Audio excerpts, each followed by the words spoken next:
Ja, geht da was?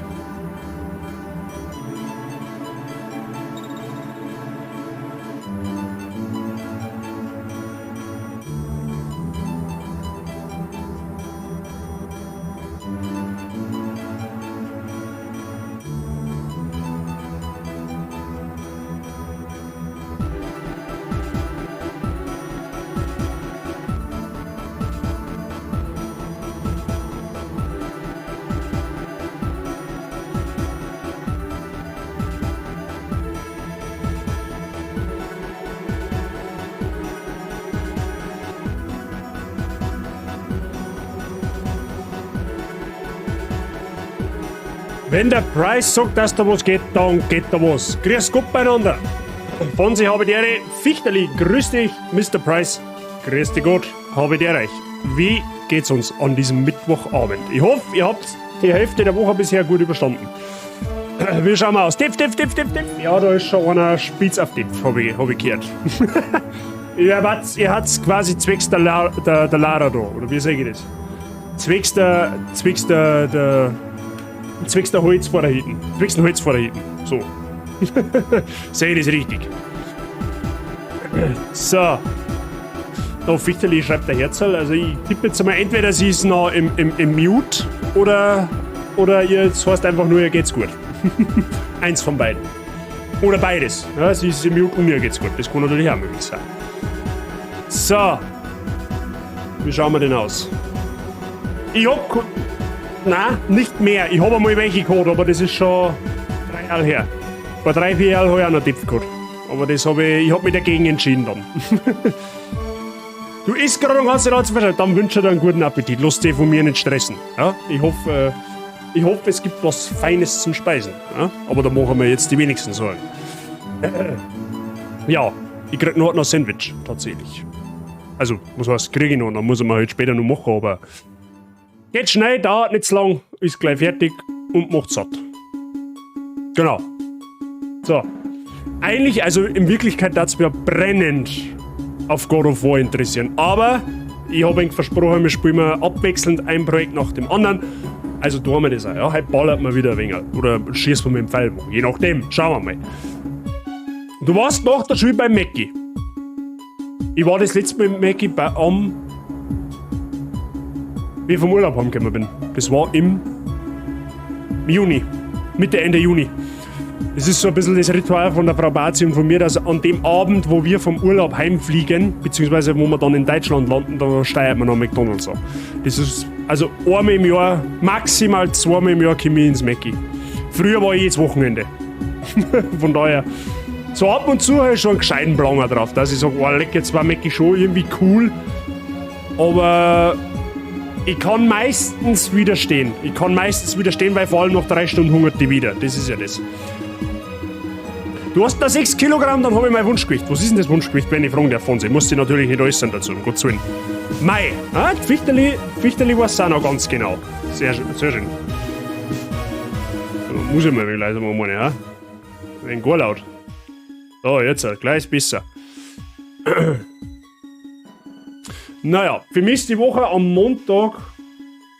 Die Woche ist für mich Gym-Saison wieder angegangen. Ja, also ich muss jetzt wieder ein bisschen sehr schauen auf meine Ernährung. Gerade im Dezember ist das, glaube ich, gar keine schlechte Idee, wo es mit Schokolade und Süßigkeiten und deftigem Essen überschüttet wirst. Weil sonst kann ich mich nämlich im Januar im Tennis überhaupt nicht mehr rühren. Von daher... Ich schaue zumindest, dass ich es wieder durchziehe. Vor 2 Jahren habe ich da 45 Kilo mehr gehabt, wie mein Wunschgewicht sind 96 Kilo und bin 1,93 groß. Ja, dann bewegst du in meiner Größenordnung in etwa. Du hast zwar noch mit 15 Kilo mehr angenommen wie ich, aber Respekt dazu, auf alle Fälle. Mein Wunschgewicht ist, dass der Ranzen nicht so auf den Tank drauf. Ja gut, okay, und dass da der Spann und Lederkombi, das ist dann natürlich auch nichts. Servus Manuel. Hallo. Na, ist fit? Naja. Schauen wir mal, dann sehen wir es gerade. So, es wird voraussichtlich so werden, die Planung ist noch nicht hundertprozentig fix. es wird jetzt wahrscheinlich so werden, dass wir Samstagabend einen Stream machen werden, weil Frau Bazi unterwegs ist. Da werden wir dann das Wunschgame von der Fichteli einzwicken und eventuell, das ist aber noch nicht sicher, machen wir Sonntag wieder einen Frühschoppen, da gehen jetzt dann in God of War weiter. Da sage ich aber später noch mal ein wenig mehr dazu. Generell so ein bisschen zur Planung die nächsten Tage, Wochen vor Weihnachten und Weihnachten, je nachdem. Da sage ich vielleicht noch ein bisschen was dazu, okay? Der Penis soll also was? Soll also Ei der Sonne sein. Was ist denn eine Ei der Sonne? Also, solange er in der Hosen ist, sagt meiner auch keine Sonne. Er soll wieder Sonne sehen. Ah, okay. Du darfst nicht Motorrad fahren, zum Glück. Ja, was heißt jetzt das zum Glück? Alles gut, selbst. Sehr schön, Manuel. Bei mir alles zauberhaft. Gut in die Woche gestartet, da ich sagen. Naja.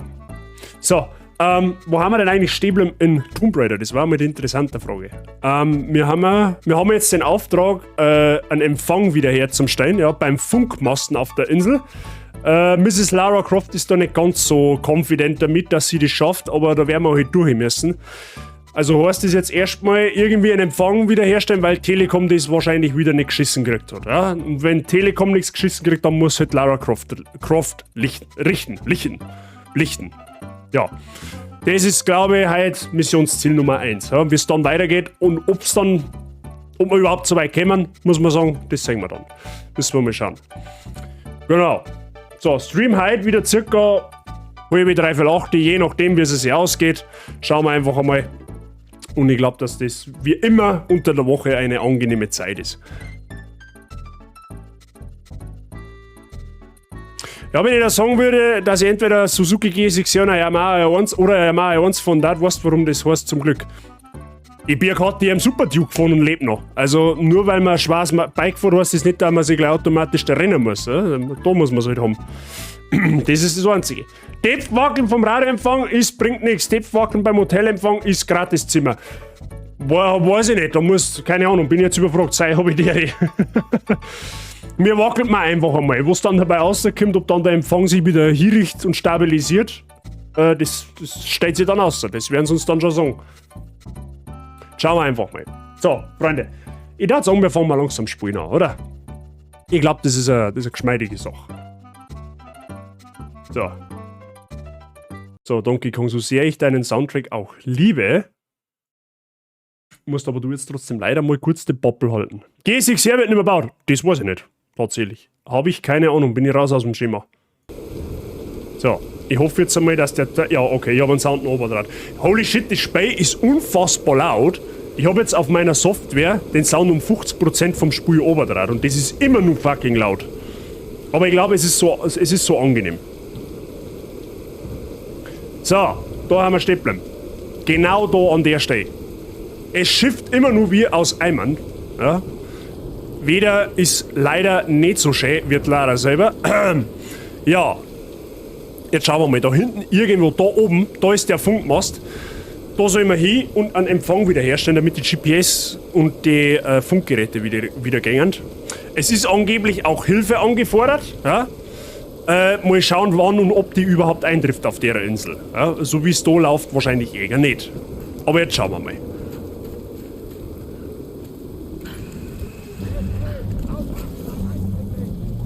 Ja, das geht ja schon wieder sehr gut an.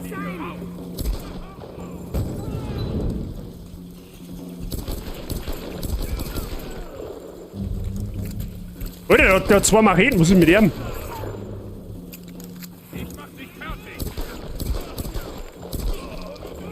Kartoffeln los grüßen.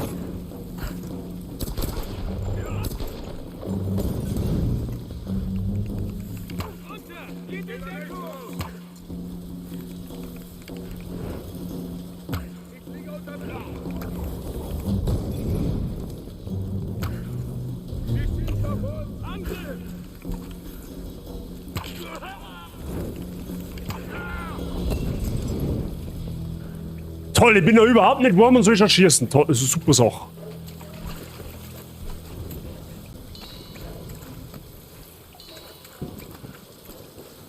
Na, Susi fährt nicht mehr in der MotoGP, darum ist es aus dem Sortiment genommen. Keine Ahnung, ob es wieder kommt. Okay, was hat denn, seit wann machen die jetzt von der MotoGP abhängig, wo es jetzt privat für die Haushalte gebaut wird? Aber gut, okay. Heute ist das dritte Streckenpaket von Mario Kart released worden und bereit zum Download. Okay, ich war schon ewig nicht mehr in Mario Kart. Sag oder wie es ist.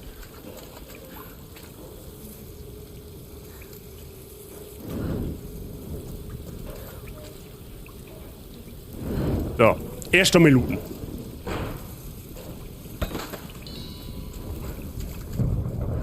Was ist denn das?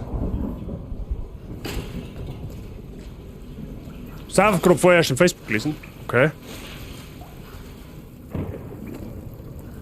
Ich habe kein gutes Gefühl dabei. Hä, wie jetzt? Der Mast war doch vorher da oben. Wie kann der jetzt auf einmal da hinten sein?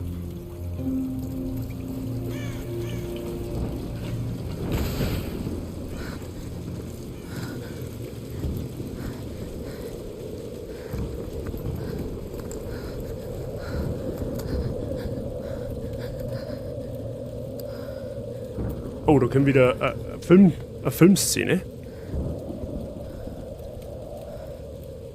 Es ist bestimmt ein mechanisches, kein elektrisches Problem. Jetzt, Alex.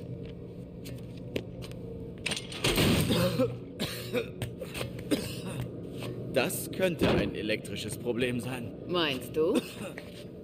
Oh, hallo. Hey, wer ist denn die Kleine Ja, hier? die ist süß, hä? Ja, das ist Alicia, meine Tochter.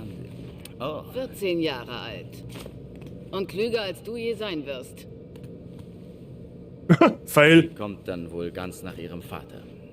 Das wäre zu viel der Ehre. Und das da... Ich sehe mir das mal an.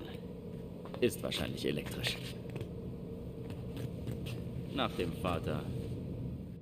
Ich saß also am Loch, wie so oft zum Nachtangeln. Hey, Graham, Zeit, die Schotten dicht zu machen. Ah ja, ich komme. Also, ich saß am Loch. Da springt mich plötzlich dieses Ding an. Es kam direkt aus dem Wasser. Also gab ich ihm eine Kopfnuss. In 9 von 10 Fällen ist die Sache dann erledigt. Eine Woche lang konnte ich nicht mehr schlafen. Und ich trinke seitdem nicht mehr. Wir sehen uns beim Essen.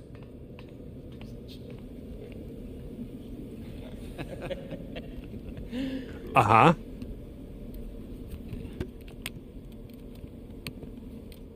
Okay, für die Zwischenschnitte. Danke. Dr. James Whitman, Filler 15, Take 3 und Action. Okay, dann pack ihn schön fest und schneid ihm den Bauch entlang. Genau so. Ja, ungefähr. Oh Gott, Cut. Gut, angeln wir der noch nie. Kommt er gleich wieder? Dr. Ich gehe ihn holen. Archäologe. Ein weltberühmter Archäologe. Ein Entdecker. Der weltberühmte So ein Archäologe seltener Dr. Fisch. James Ich kann Whitman. doch so einen nicht einfach Es ist ausnehmen. nur ein Fisch, okay? Sie Ja, schaffen nur das. ein Fisch. Dieses verdammte Reality-TV-Business. Ich möchte den Menschen Kultur nahebringen, Sam, und kein Essen. Nicht für ungut. Die Zuschauer wollen Inhalte, Dr. Whitman. Sie wissen das. Bis wir das Königreich gefunden haben, brauchen wir Aufnahmen wie diese. Kommen Sie. Ist sie eine können wir- Filmproduzentin? Sie werden dann bestimmt aussehen wie ein Profi, wenn es fertig ist. Dr. James Whitman, Filler 15, Take 4, Action. Okay, pack ihn richtig fest. Und schneid ihm den Bauch lang. Ich kenne So die weit, so Karten gut. so gut, ich sehe sie selbst mit geschlossenen Augen. Aber was, wenn Yamatai doch nicht im Drachendreieck liegt und... Das hast du bei einer Ausgrabung deines Vaters gefunden. Du kamst an, um es mir zu zeigen, in deinem Pinguin-Pyjama. Ich war 5 Jahre alt. Das war mein erster Ja. Fund. Du hast einen tollen Instinkt, Kleine. Du musst ihm nur vertrauen. Das hat mein Vater auch gesagt. Er hat immer auf seinen Instinkt gehört. Was auch geschah. Jerry, habe Ich die bin sehr stolz auf dich, Lara. Wir nähern uns dem Sturm. Naja, was auch kommt. Wir stehen es durch. Mich darf mal interessieren, wie alt Lara da in dem Spiel jetzt ist. Ich darf jetzt mal so sagen Mitte 20. Bei mir ist gut. Ich hoffe bei dir auch. Letzter Urlaubstag heute, aber sonst alles gut. Sehr schön. Ja, ich hab meinen Urlaub jetzt eigentlich da mehr oder weniger vor mir. Ja, also 4 Tage habe ich nicht mehr. So. Können wir irgendwas machen? Ja, wir haben auf alle Fälle 421. Wie sag ich denn? Wie heißt der Name? Bergungsgut. So. Müssen wir mal schauen, was wir damit treiben. Ich glaube, dass wir aber die Schusswaffen weiter aufbessern. Ne? Salvenmodus können wir uns gerade nicht. Also ein größeres Magazin war vielleicht auch nicht schlecht. Wisst ihr was? Auf den Salvenmodus sparen wir jetzt einmal. Das geht, da gehen uns jetzt noch 29 Bergungsgut ab. Weil ich glaube, dass der Salvenmodus an und für sich nicht schlecht ist. Ich sag 25. Ich hätte auch gesagt sowas. So 25 in die Richtung.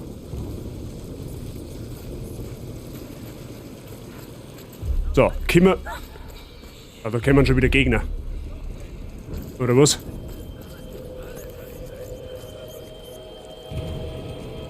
Aha.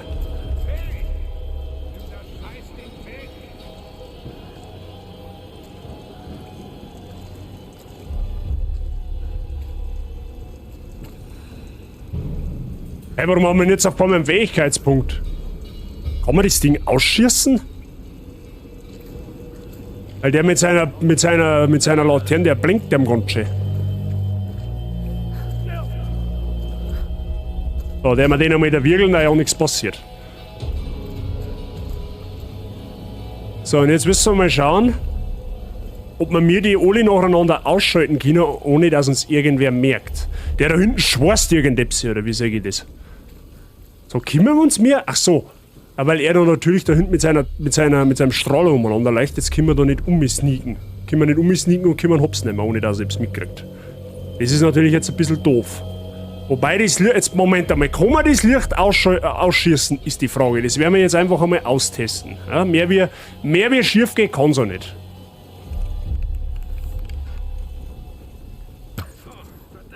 Ah ja, sechs ist da. Dass die nach so vielen Jahren noch funktionieren. Was ist hier passiert? Ja, okay, gut zu wissen, das kann man ausknipsen. Ich hoffe mal, das bleibt jetzt auch ausgeknipst.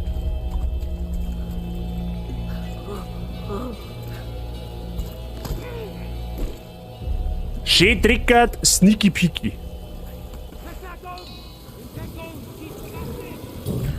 Okay, wo liegt der? Der.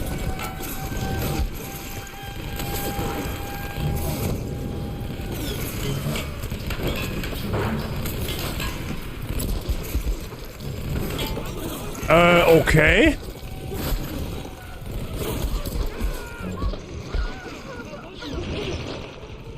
Alles klar. Der hat automatische Schusswaffen, da wo wir mir nicht allzu viel tun können. Das ist zauberhaft.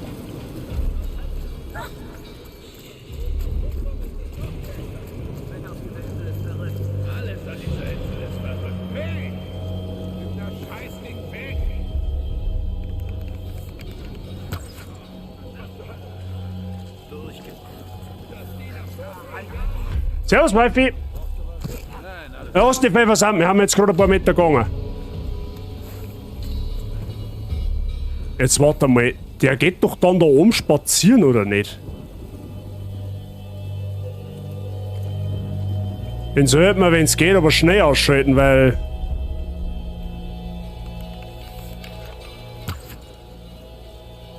Wie jetzt, der ist daneben gegangen?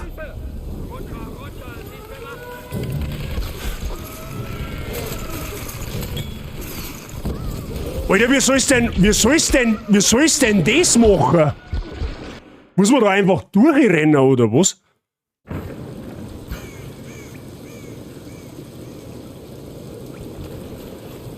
Ah, warte mal, da war etwas.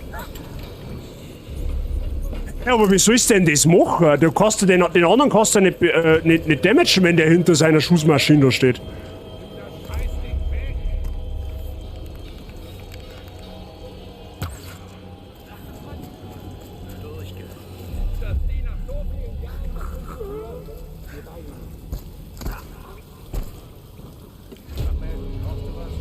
Ich renn da jetzt einfach durch, weil was da denn sonst? Wie soll's denn? Hä? What the fuck? Wie soll's denn das machen? Okay, Moment einmal, wir übersehen wir da irgendetwas. Das gibt's nicht. Das musst du irgendwie machen können.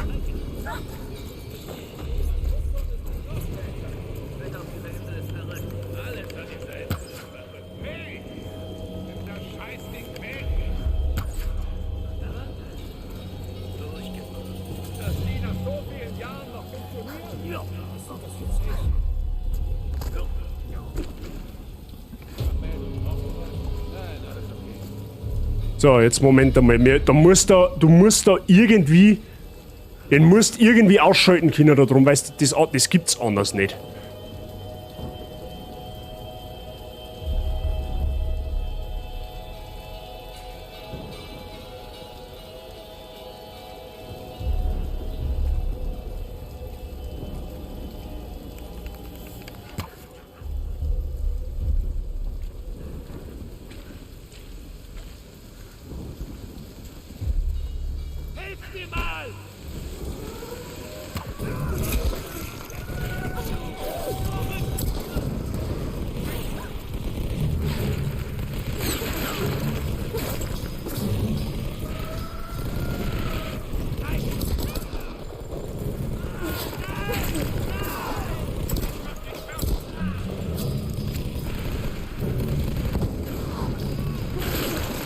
So, wie sollst du jetzt den da hinten abhalten?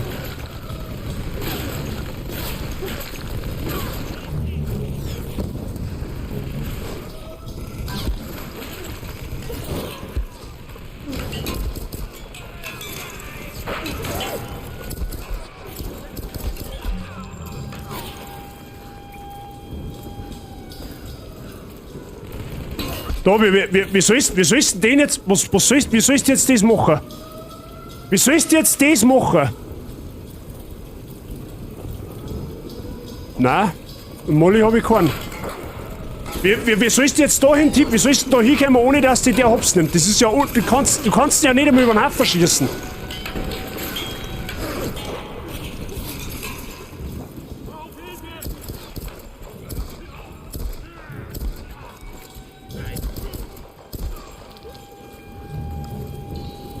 Ah, da ist ein Geocache, abgesehen davon.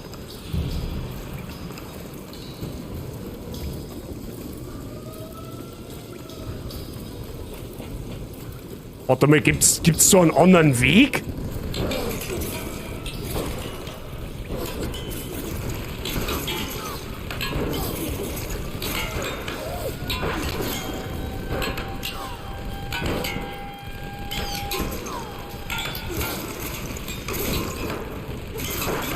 Du kommst an den nicht dran.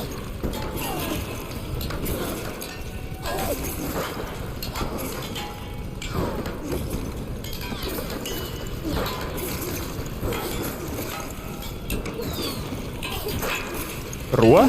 An was für ein Rohr?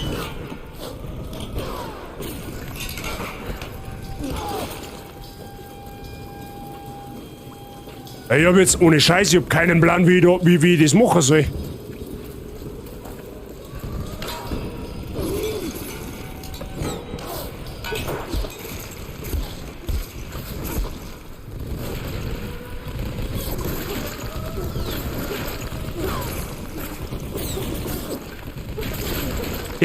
Der hört aber auch absolut nicht mehr auf, gell?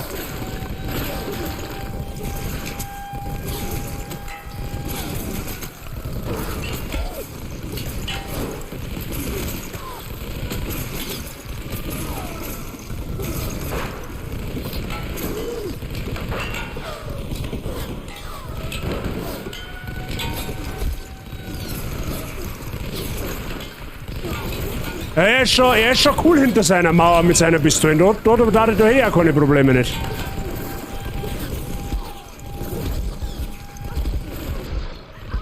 Du hast keine Chance. Wie sollst du denn das machen?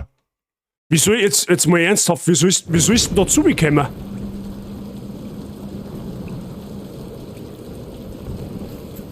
Wie sollst du denn da zubekommen?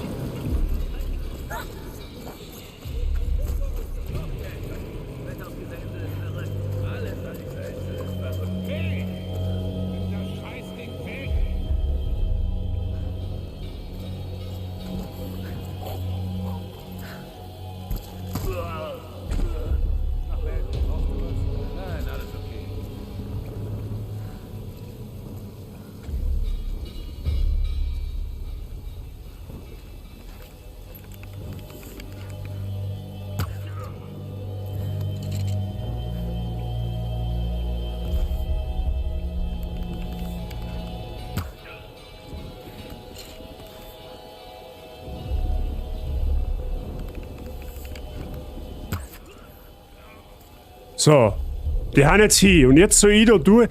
Ach so muss man das vielleicht, ist das ein Bait, dass du die Lampen gar nicht ausschießen sollst, damit er da nicht umeinander eiert, oder was?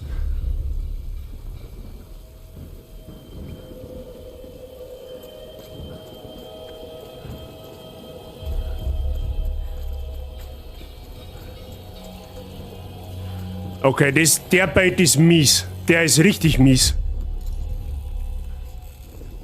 Du musst dich quasi durchstelfen.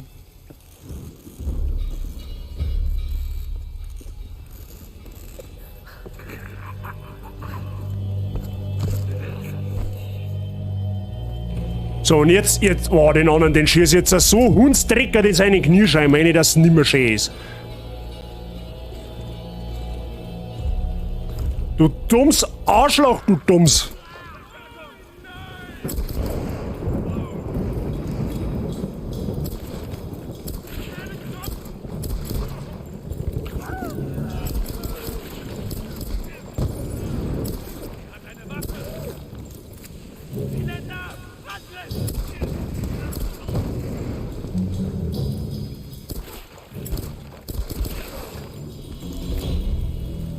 Ja, jetzt hat's ihn gegeben, gell?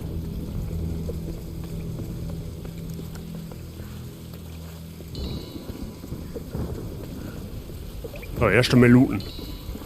Ja, okay, da musst du halt erst einmal draufkommen, dass du dem seine Lampen nicht ausschießt, dass er da nicht umgeht. Also das ist die Waffen, die ist halt schon mies, gell?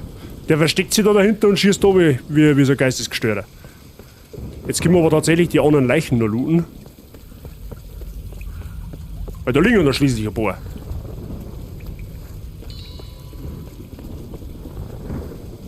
Umschauen kann man uns bei der Gelegenheit auch gleich nur ein wenig. Da haben wir Pfeile. Ah, ja gut, die haben voll. So, kein Bergungsgut?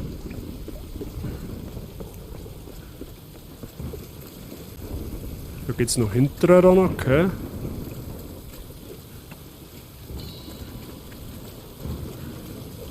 Warte mal, da ist doch, wollte ich gerade sagen, da ist auch noch einer gewesen, da hinten war noch einer.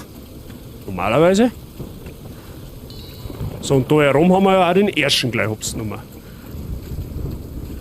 Okay, nice. Ja, immerhin.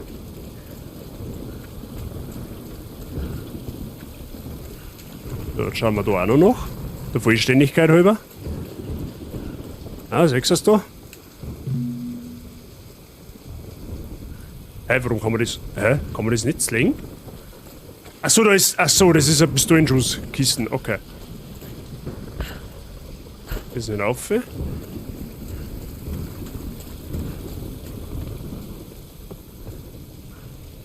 Okay.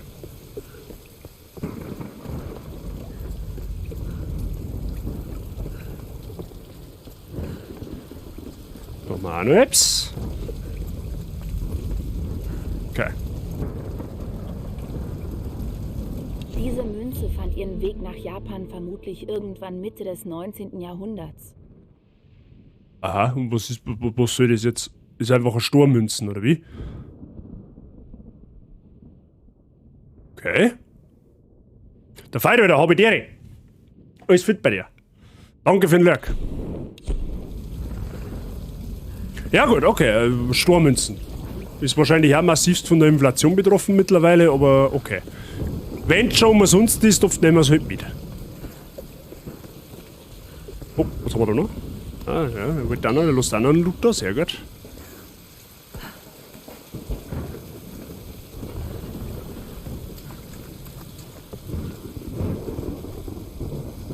Alle, passt alles. Gerade ein bisschen eine komische Sequenz gehabt, wo du nicht, da wo du stealthy sein musst, weil sonst bist du gnadenlos erschossen, aber sonst alles zauberhaft soweit.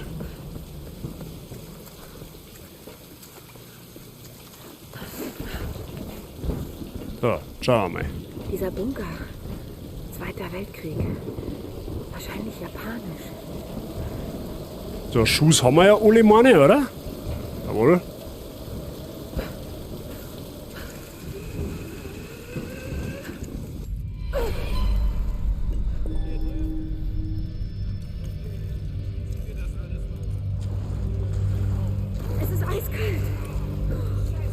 Ja, bei deiner Kleidung, ehrlich gesagt, war mir aber auch eiskalt. Sag dir, wie es ist.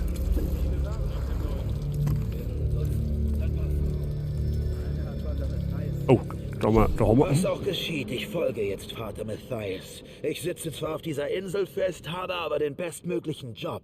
Er nennt mich seinen ersten Solari. Matthias mag wahnsinnig sein, aber er ist klug und gefährlich. Er weiß Dinge über die Insel. Ich glaube, er ist unsere einzige Chance, hier jemals wegzukommen. Matthias sorgt für uns. Wir haben Waffen und Nahrung. Alles, was die Stürme anspülen, gehört uns. Und wir bestimmen das Schicksal neuer Überlebender. Wer sich auflehnt, wird getötet. Wir sind die Herren dieses Gefängnisses. Hey, hat nicht der alte Zausel da am Matthias geheißen, der wo letztes Mal mit am Lagerfeuer gesessen ist, der wo einen wunden Fuß gehabt hat? Also nicht nicht an Roth, den wo wir am Schluss noch geholfen haben, der wo den Rucksack von die Wölfe, was wir da geholt haben, nicht der alte, sondern der andere, der wo unser Freundin auch mit dabei war. War das, hat der nicht Matthias geheißen? Glaub schon, oder? Bei dem Weder und dem Gwan hätte ich auch heute nicht mehr, da warten deine Dreieckert wahrscheinlich.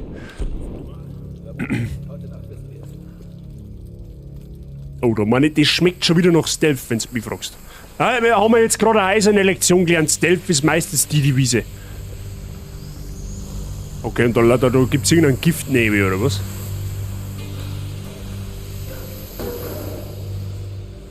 Aha. Ja, zauberhaft.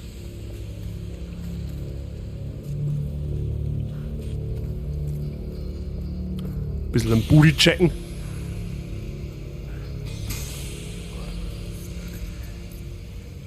Vorsicht, Vorsicht, es ist voller Benzin. Aha. Blocktail oder was? Ich bin bewaffnet, ich sag's euch, wie es ist. Generator für den Turm. Wie zum Teufel kriegen wir es die Treppe rauf? Gute Frage. Wir lassen es erstmal stehen. Die Arschlöcher haben schon wieder zu zweit. Und holen ein paar von den anderen, damit uns helfen. Soll mir recht sein. Dann los. Jetzt, Moment einmal.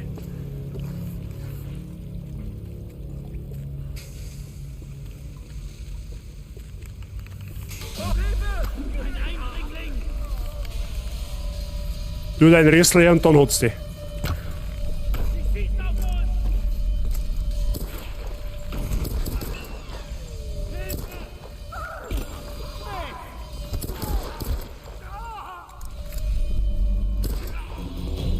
Da doch.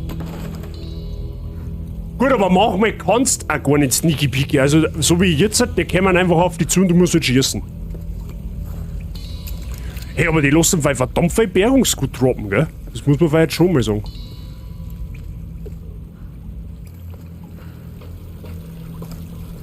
Warte mal, ich möchte mal was probieren. Jetzt passt so wach, weil das Fassel steht mir ein bisschen zu sehr ein.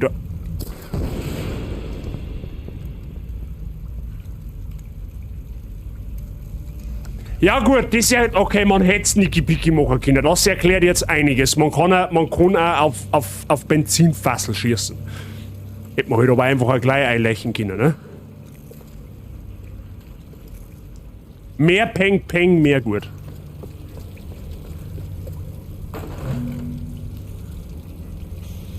Fassrot, Kavum. Ja, das schreiben wir jetzt einmal imaginär hinter meine Lippen. Okay?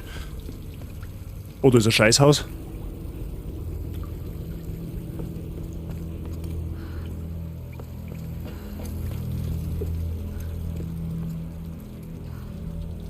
Was genau ist denn das da? Ein Kriegsbunker oder was? Da wo geschnapselt wird scheinbar. Pfeile haben voll, okay.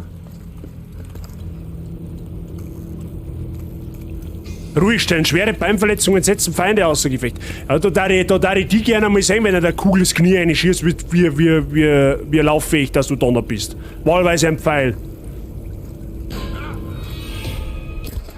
Dir helfe ich gleich ein, da, du Arschloch, du. Gibt doch garantiert noch mal einer, oder? Den hast.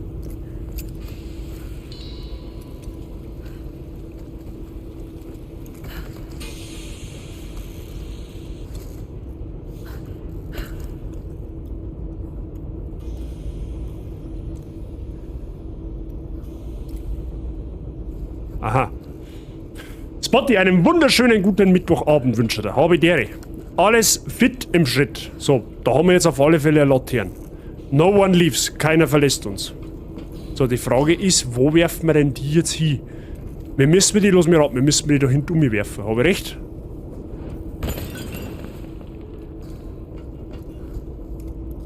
Nein, das hat uns auf alle Fälle jetzt nichts geholfen. Ja, jetzt mal die Laternenhand da nicht umsonst. Irgendwas, da schau her. Kann man den Fetzen anzünden, ist die Frage. Das werden wir jetzt ausprobieren. Jetzt pass so. Das muss schon, das wird schon irgendwie gehen. Da, jetzt pass auf. Ist das überhaupt der Fetzen? Oder haben wir mir von da, achso, von da haben wir runtergekommen. Ich bin ja so ein Held. Alles super bei dir auch? Selbstverständlich.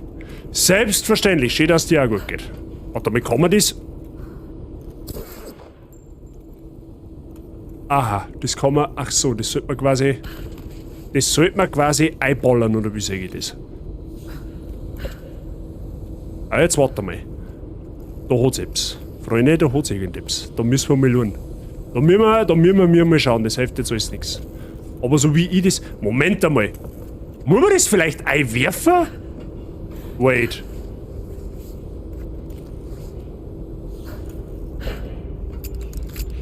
Oh, probieren wir es wieder mal. Was soll der Geiz? Okay, offen. Okay, einschießen also auch nicht. Ja, dann brauchen wir was anderes. Freunde, dann brauchen wir da ein wenig was anderes. Wenn man das überhaupt einschießen muss, ist die Frage.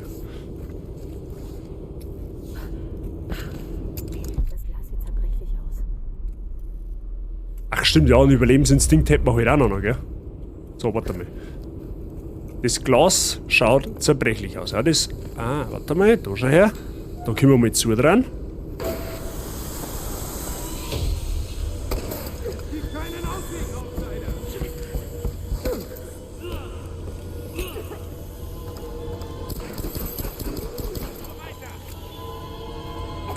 Okay. Hab's genau gesehen. Einfach einmal aus Panik geschossen.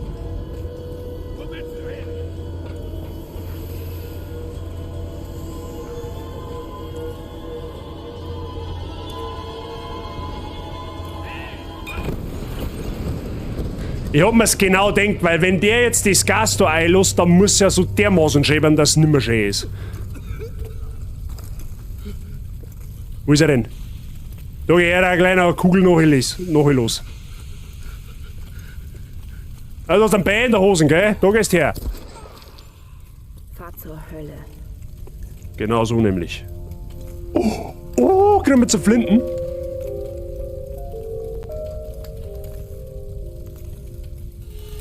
Maschinengewehr, neue Ausrüstung erhalten. Ja, zauberhaft.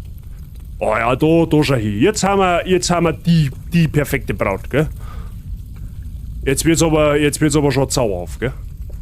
Sehr gut. Mehr Schrotflinten ist immer gut. Da kannst nix. Das war in Resi schon immer gut. Das wäre bei Tomb Raider nicht anders sein. So gibt's die Frage, es gibt jetzt da noch irgendwas zu looten, ist die Frage. So, darin waren wir noch nicht. Nein, Schmarrn, von da haben wir gekommen. Alles klar. Da haben wir über die Mauer drüber. Passt schon. Dann geht's da jetzt wahrscheinlich weiter. Du kannst mir erst einmal noch deinen Loot da lassen, falls du hast nicht einmal Loot. Was bist denn du eigentlich für ein Versager, hä? Wo haben wir jetzt da? Kommandozentrale. Oh, da können wir Schuss auffallen. Das ist gut für uns. Feldbericht der Expedition. Trotz des Verlusts von 2 Frachtern durch starke Stürme ist die Expedition gelandet. Wir haben ein Kommunikationszentrum oben in den Bergen errichtet und mit dem Bau einer Basis an der Küste begonnen. Bei ersten Erkundungen wurden mehrere mögliche Ausgrabungsstätten entdeckt. Die Insel ist viel größer als zunächst angenommen und übersät mit vielen Jahrhunderten Geschichte. Die Identifikation der Ursache der Stürme kann langwierig und anstrengend werden. Aber im Erfolgsfall ist uns der Sieg in diesem Krieg gewiss. Aha. Ah gut, okay. Mehr Schrot, mehr gut. Genau so, Spotty, du hast absolut verstanden. Guter Mann, sie wissen, was gut ist. So, da erinnert der Geocache. Okay, die Frage ist, wo dann ist das. Es gibt 2 da drin. Da muss dann 2. Okay, einen haben wir, also offensichtlich gibt's da. Warum ist denn da schon wieder so finster? Jetzt, Licht an! Ah, ich bin blind!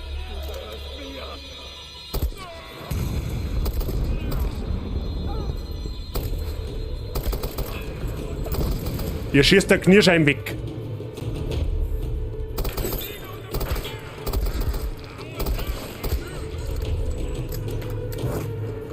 Du tust sofort dein Molly weg, jetzt hast du mich.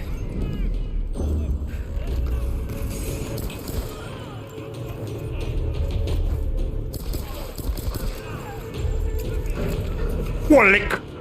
Okay, mit dem... Ja, okay, mit dass die durch die Tür durchkommen, mit dem habe ich jetzt nicht rechnen können. Mit dem habe ich jetzt nicht gerechnet. Jetzt, Licht an!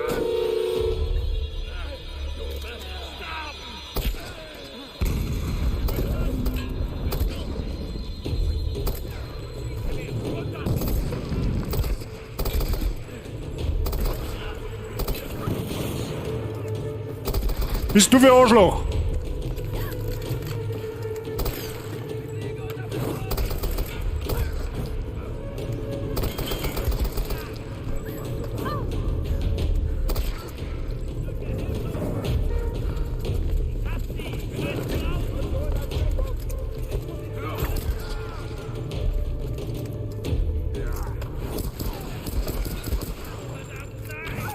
Aua. Ja, und dann ein Molly. Wo ist denn der? Ah, da hinten ist er. Ah, dir helfe ich gleich mit deinem Molly. Da gehst du her. Wie er sich wegduckt, die Drecksau.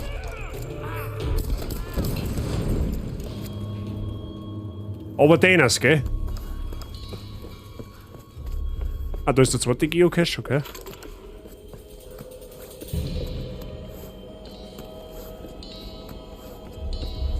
Ah, schau, was wir da Munition kriegen, das ist doch ein Wahnsinn. Gefühlt, wenn du Moon verschießt, dann kriegst du die gleiche Moon wieder von den Gegnern aus. Das ist schon Wahnsinn, also bisher zumindest. Burn, Motherfucker, burn. Ja genau, der hat mich sauber angezinnt. Vorher gerade. Gut, dass die halt da rauskommen, mit dem habe ich nicht rennen können. Lass mich raten. Ah, das ist wieder Benzinfassel. Ja, im Eifer des Gefechts diese Benzinfässer zum sein, das ist gar nicht so einfach. Aber das wird man schon noch irgendwie hinbringen. Hauptsache mein Gaddafi-Aim ist wieder vollends on point. Vater Genau. Matthias wird uns befreien. Wovon? Dieser Insel? Ja, wahrscheinlich. Oh, haben wir den noch nicht gelootet? Boah, wir haben dem seine ganzen Viers weggeschossen. Achso, nein, der hat gerade eingeknickt. Ja gut, okay. Der hat kein Knirscheiben nimmer. In dem seinen Zustand braucht er aber auch gar nicht mehr, muss man auch sagen. Ja, das war klar, dass da noch einer runterkommt. Oh, Kopfschuss, Ende. Genau 2 Moon verschossen und 2 Moon wiedergekriegt. Der strippt auf der da. Wie heißt das, wo man durch die Stange Limbo? Lambo? Wahrscheinlich Lambo. Limbo tanzen, oder? Wo du durch die, mit dem Oberkörper unter die Stange durch musst. So. So, ich bin bewaffnet. Ich sag's Ihnen gleich, wie es ist. Oh, da ist ein Fetzen, den kann man wahrscheinlich. Limbo und Lambo ist Lamborghini, ja. Oh, Zwischensequenz.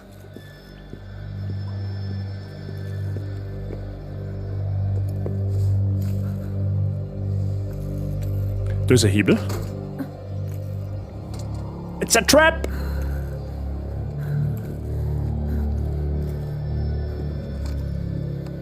Alex, bist du da? Ja. Die Konsole ist Schrott. Verdammt. Gut. Wenn hier kein Elektromarkt ist, dann musst du es manuell über die Wartungskonsole erledigen. Okay. Das klingt doch ganz einfach. Ja, dann, du musst sie erst mal finden. An diesen alten Türmen werden sie meistens oben angebracht. Ich meine, ganz oben. Ja, super! Schon wieder klettern. Großartig.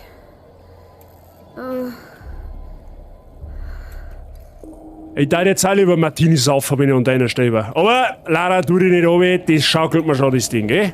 Ich hätte zwar keinen Bock, nicht 200 Meter in die Luft, ungefähr 200 Meter in die Luft zum Steigen, aber gut, das hilft halt einmal nicht, wenn es ums Überleben geht. Schneit's jetzt, oder was?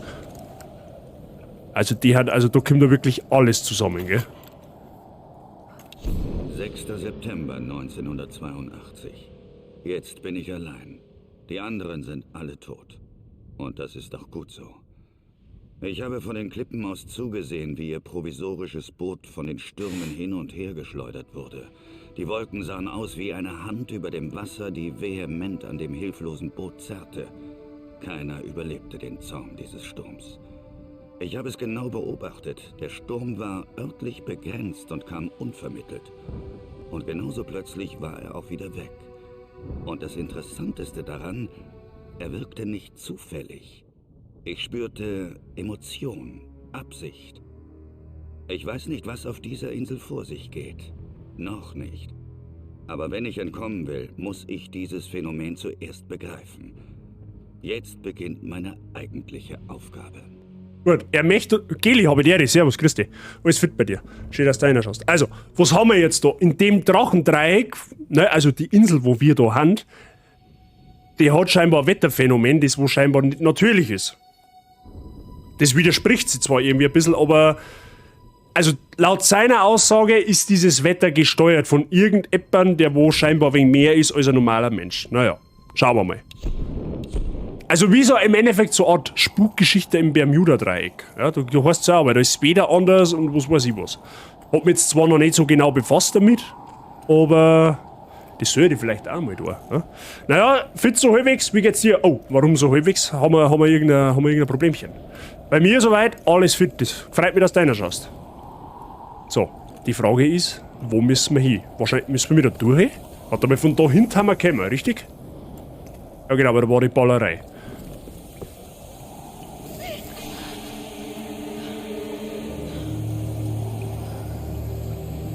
Super, jetzt ist es auch noch heiß. Ja gut, okay, das ist in jedem Fall vielleicht gar nicht einmal so schlecht, weil es ist ja mordskalt raus bei dem Wetter. Ich darf jetzt da einfach einmal eine Stunde drin bleiben. Ja? So Dampfsauna ist gut für Gesundheit, habe ich mal gehört. Darmentzündung. Oh, ganz gute Besserung meinerseits. Unflauschig, Apfelteufel.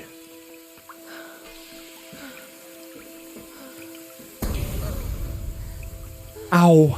Okay, da doch nicht da drin stehen bleiben. Wow, leck.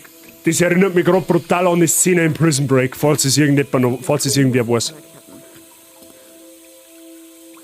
Da gibt es ja in Prison Break auch so eine Szene, wo sich der Michael so derartig an den Rücken verbrennt.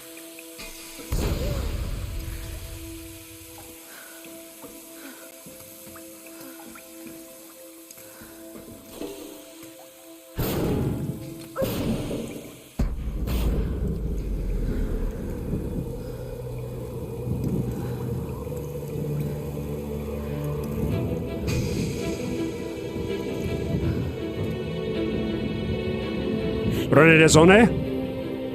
Das ist doch nicht normal. Das Wetter ist wirklich nicht normal. Er strengt's wie aus Eimern und jetzt schneit's wie wir sonst Depse. Gut, muss man sagen, wir haben auch her. Das muss man jetzt schon sagen. Ja? Das kann vielleicht auch mal ausnahmsweise natürlicher Herkunft sein. Ja?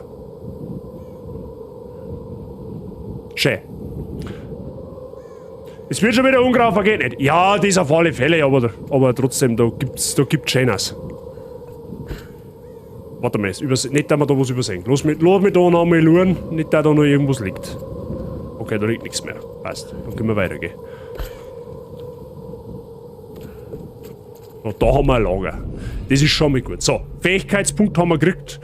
Den werden wir gleich mal ausrüsten. Die Frage ist jetzt halt nur für was.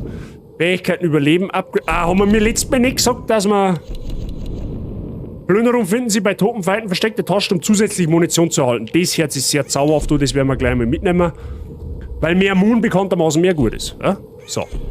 Und dann haben wir natürlich noch genügend... Wir haben 925 Bergungsgut. Das ist halt schon brutal, gell? Wir können halt jetzt natürlich auch die Flinten weiter aufwerten. Das ist natürlich auch das Großraummagazin für 15 zusätzliche Kugeln. So schnell wie das Ding feiert, ist wahrscheinlich ein Magazin jetzt an der Stelle wirklich nicht schlecht. Was haben wir denn da sonst noch? Gepolsterter Schaft, eine Polsterung von Gewehrkolben und Griff zur Stabilisierung der Waffe beim Feuern. Oh mein Gott, dafür immer ein bisschen zum Kompensieren. Das ist gesperrt, der Rücklaufbrems. Klebeband Doppelmagazin, 2 mit Klebeband verbundene Magazine erhöhen das Nachladetempo, das ist auch zauberhaft. Und polierter Auswerfer, der die Schussfrequenz erhöht. Also ich sag's euch jetzt ganz ehrlich, wie es ist, ich glaube, dass wir die ganzen Punkte da investieren, um unser Handfeuerwaffe, unser Maschinengewehr da aufzuwerten. Ne? Jetzt nehmen wir erst einmal das Großraummagazin, weil mehr Kugeln. Ne? So. Stabilisierung beim Feuern, dann haben wir noch 400 über. Dann haben wir noch 400 über und da müssen wir uns entscheiden, was wir dann von denen zwei kaufen. Aber das brauchen wir, weil ich eine Aim habe, wie weiß das wie es ist. So. Ach so, wenn ich das da kaufe, dann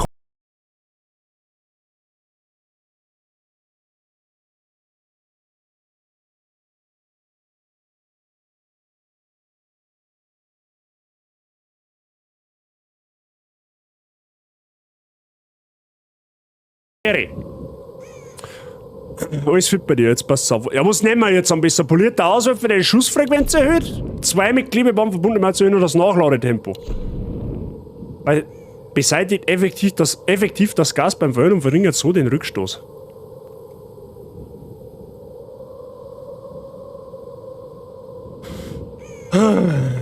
Schwierig. Also ich sage jetzt mal so, Nachladetempo, glaube ich, ist nicht so relevant. Da war ja mal zumindest. Aber Schussfrequenz, damit mehr Kugeln ausrosen, ist, glaube ich, auch nicht unbedingt das Verkehrteste.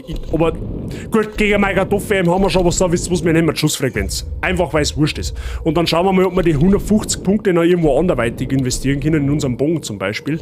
Ja, natürlich nicht. Da geht uns natürlich jetzt wieder auch 50 Material ab. Gewickelt ist eine, die eine höhere Schussfrequenz haben. Ja, da warten wir schon wieder bei der Frequenz. Sechstes da. Gehen wir bei der Pistole noch was da? Glaube ich nicht, oder? Ah, da brauchen wir eh gerade mehr Notiz, oder was? Ja, geht leider auch gerade nicht.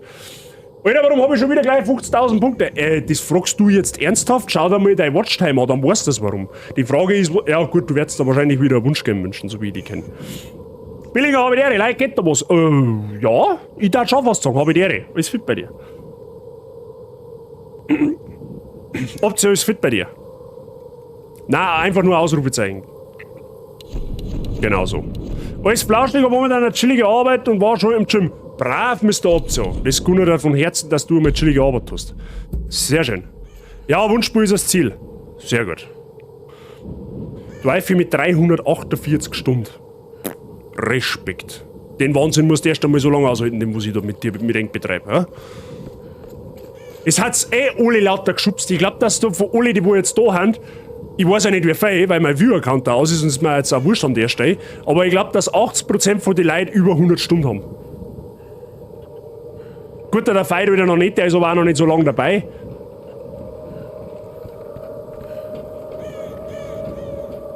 Genau, du bist neu dabei. Aber 28 Stunden haben wir das...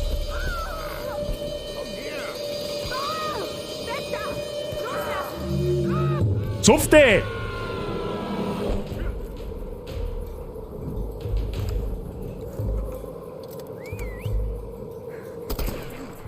Wie viele sind es? Du kannst schon 4 schauen, oder?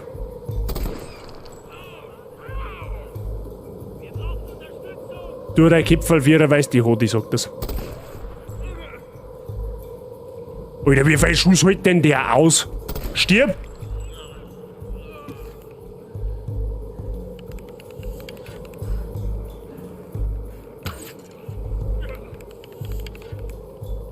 Ah, für seine Zwecke tut's der Bogen auch. Gut, außer ich habe, wie gesagt, da haben wir wieder beim Kartoffelheim. Ist der jetzt hier? Ja, der ist hier. Okay, nice. Ich möchte gerade mal festhalten, dass Dwight für über 13 Tage komplette Watch... Ja, das ist halt schon... Es ist halt teilweise brutal, was das für Watchtime habt. Also erst einmal an der Stelle vielen lieben Dank dafür. Ja, das ist... Viele sagen nicht mehr, ja, das ist selbstverständlich, aber nein, das ist fucking nicht selbstverständlich. Okay? Weil es kann in der Zeit auch woanders verbringen. Ja? Aber es hat stattdessen da bei mir, mit mir im Stream. Ja? Und das muss man halt auch mal... Muss ich auch mal wirklich appreciaten an der Stelle. Also vielen lieben Dank dafür. Ich habe einen Goli lieb. Ja?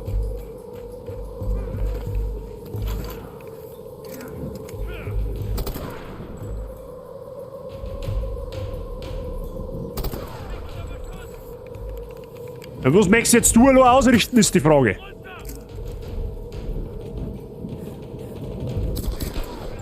Da ist jetzt ein Arsch rein. Da gehst her. Oh, ich sollte mir vielleicht einmal wegen mehr Entdeckung gehen. Ja? Du mal die kaiserliche aus, damit ja auch nichts passiert. Das ist noch nicht rum, da kommt noch wer, hundertprozentig. Du mit deinem Loot her. Sag doch, dass da noch wer ist! Du Arschloch da drum! Ich rotze den Kohle vom Dach, aber das ist mir scheiße. Was tut denn er für eine Mission?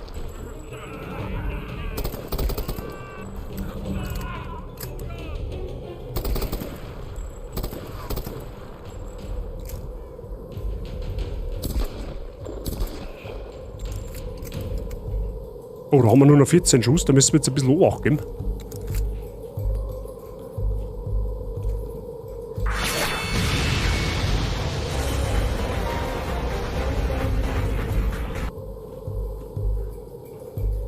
King of Barbecue, danke dir für das Following, habe ich dir. So, den. Wo? Was? Wo? Ah, warte mal, da gehst du her. Okay, bruh. Ich hab das. Da habe ich jetzt einmal gleich das Fassel erlurt, aber das ist so massiv.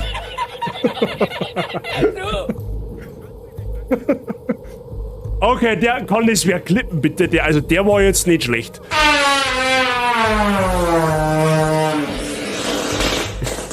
Jetzt reißt die Senke aber wieder komplett.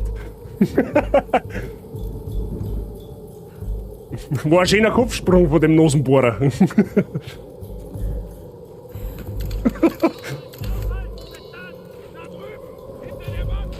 Ja, genau, wirf du mir.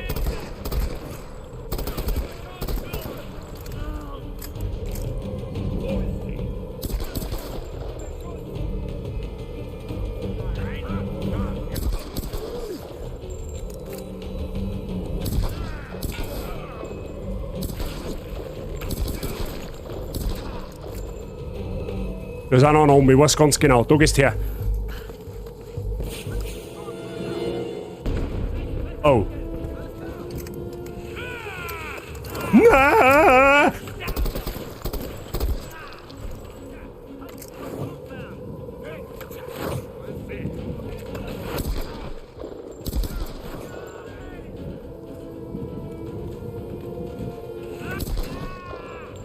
Depp du.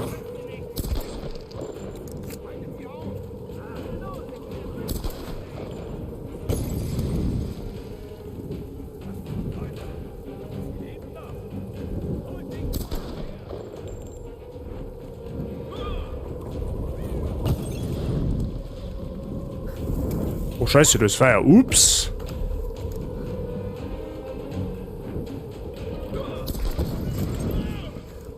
Das Arschloch da drum wirft aber zuerst.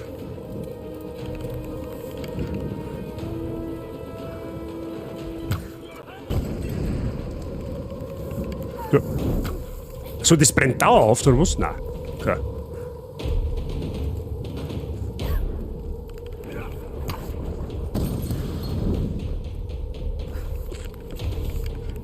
Ja genau, da kriegst du gleich Pfeiler anscheinend, du. Oh, der lebt da noch. Hoppala. Oh, das war noch nicht scheinbar.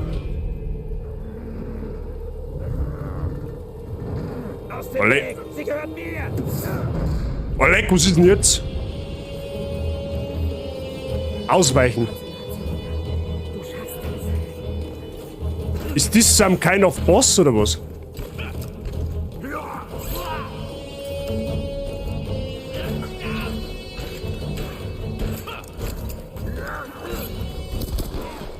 Achso, da muss. Aha, ja, ich verstehe die Frage schon.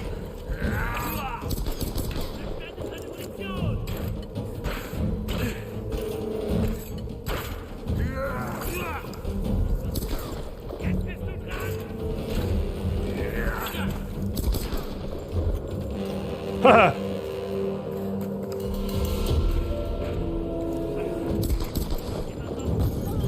Jetzt werden's Feier, das werden wir gerade ein paar Feigegner, gell?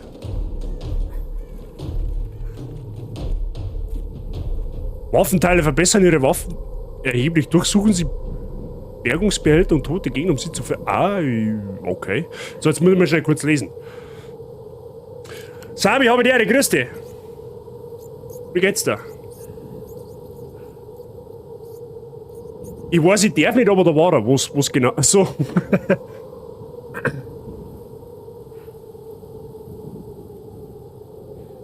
Ja, sie grüß dich, habe die Ehre. Servus. Ich hoffe, ich habe jetzt nicht allzu viel überlesen, aber so Schusssequenzen, da muss ich mich fast ein bisschen konzentrieren, ne? Gerade ich mit meiner Aim.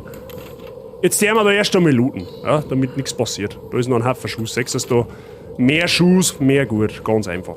So, kann ich eigentlich noch mit zurück? Da haben auch noch einen Haufen Leichen liegen, Gott sei Dank. Gott sei Dank, weil da liegen ein Haufen Tode runter, gell? Das lassen wir uns natürlich nicht denken. Holy shit, das waren aber jetzt richtig viel. Das waren aber jetzt wirklich richtig viel. ASMR. Oh, ASMR ist enger. Ja, da sag ich's. Gut, dass du mich noch mal daran erinnerst. Sabi, mach mal gleich sofort, gell? Ich tue da gerade noch mal schnell ein bisschen looten. Das hilft einem nicht. Ja? Da haben wir Fackel, das ist einmal gut für uns.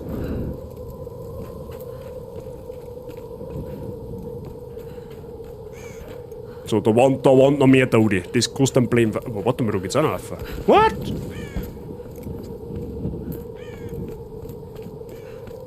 Ah, Sechser ist gut, da mal. Da, das. Die Erkennungsmarke eines Soldaten. Ich erkenne das Kanji nicht.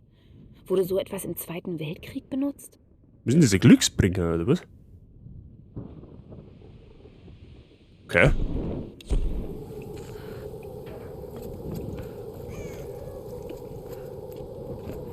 Du bist mir wieder so frei. In Bezug auf was? In Bezug auf was? Ach so, ja, Shoutout-Welle, ja genau, richtig. Hat die gehört auch einmal im Sünder zu leid. Jetzt kommen gleich ein paar Shoutouts. Wenn ihr die jeweiligen Menschen da noch nicht kennt, dann schaut da bitte einmal drauf und drückt aufs Herz halt drauf. Ja, das sind alles ganz zauberhafte Streamer-Kollegen. Da lohnt sich auf alle Fälle, wenn man da mal drauf schaut. Ja.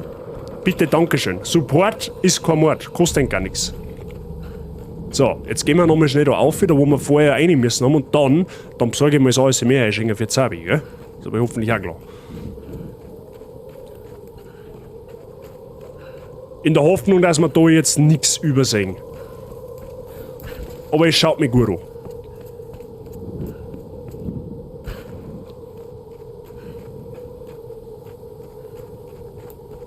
Also, King of Barbecue, falls du vorher gerade irgendwas in den Chat geschrieben hast und ich es überlesen habe, dann tut's mir leid, Entschuldigung. Aber ich hoffe, dass der gut geht und merci nochmal fürs Followen, abgesehen davon. Wollte ich an der Stelle nochmal loswerden. Nicht, dass einer meint, ich benachteilige da Menschen hören. Das tue ich natürlich nicht. So, okay, machen wir die Fackel da mal aus. Dann looten wir den Teufel da noch schnell. Und jetzt besorge ich schnell zum ein wenig mehr ASMR und dann gehen wir da weiter an der Stelle. Ich bin sofort wieder da. Nicht weg, dauert eine halbe Minute, wenn überhaupt.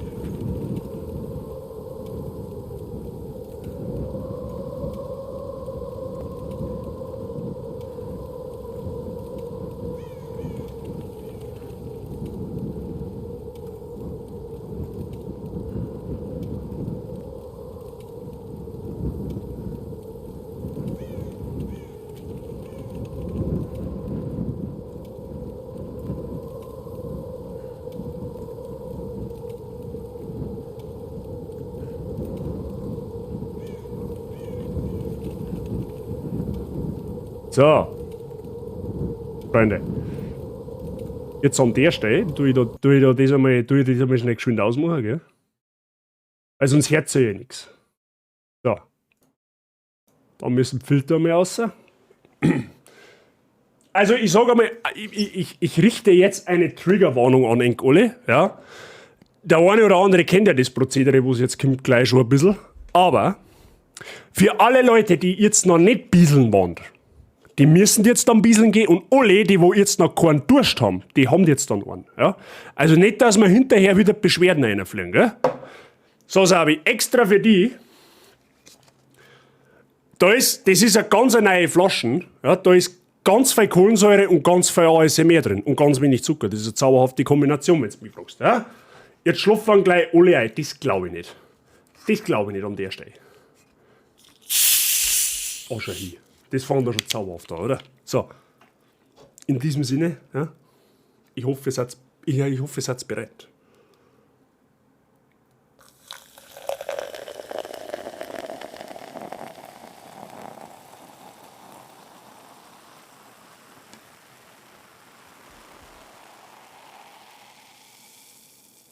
Zauberhaft. Absolut zauberhaft. In diesem Sinne, Prost, liebe Bazigen, auf euch. Schön, dass du da habt. Ich hoffe, ihr habt einen angenehmen Aufenthalt bei uns.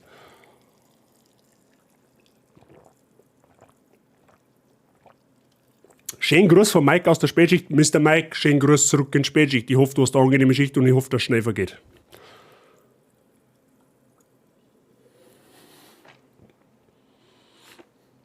So, Freunde. Jetzt drücke ich meine Filter wieder rein, damit nichts passiert, gell? Damit ihr keinen Tinnitus nicht kriegt da mit mir. Dann reihe ich den Spielesound wieder auf. Und dann da die Song spielen wir weiter. Zabi, danke dir fürs Einlösen. Ich hoffe, du bist damit zufrieden. Aber ich denke, das passt. So. Gehen wir weiter in der verschneiten Gegend. Jetzt habe ich Bock auf Weihnachten, wenn es da so schneit, gell? Ich meine, das passt zwar nicht ganz ins Bild, dass der Himmel blau ist, aber gut, das nehmen wir jetzt einfach mal so hin. Da drin gibt es auf alle Fälle Moon. Oh, gut Moon. Da feiern wir uns auch, damit nichts passiert. Wie schauen wir den Moon technisch jetzt aus? Oh, schön. 72 Schuss. Lädt mich am Arsch, da passiert doch nie etwas. Ey, warum ist jetzt mein Fackel wieder weg?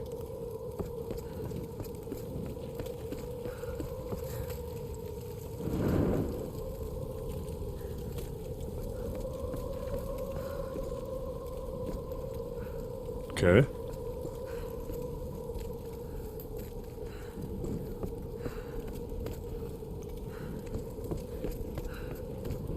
So, schauen wir mal. Du wirst mit Sicherheit noch mit zum Scheißen. Oh, da ist... Aha. Aha. Deswegen brauchen wir da die Fackel, sagst du. Ich hab mir das gedacht. Ah, die haben wir da gleich mal anzünden, damit da mal wegen einer Kiste fällt. Ja, mehr Bergungsgut. Sehr gut, das brauchen wir. Da hinten ist auch noch eine Kiste. Kann man da... Okay, das schaut gerade so komisch her. Ah, da kann man aufstemmen, okay.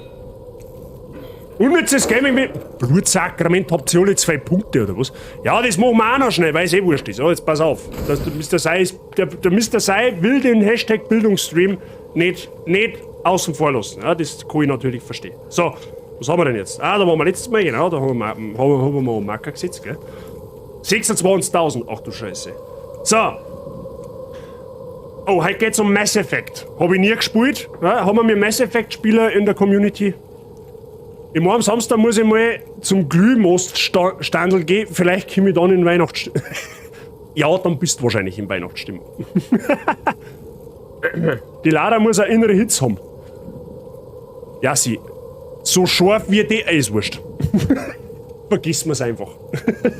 Okay, so, Mass Effect, Freunde der Sonne.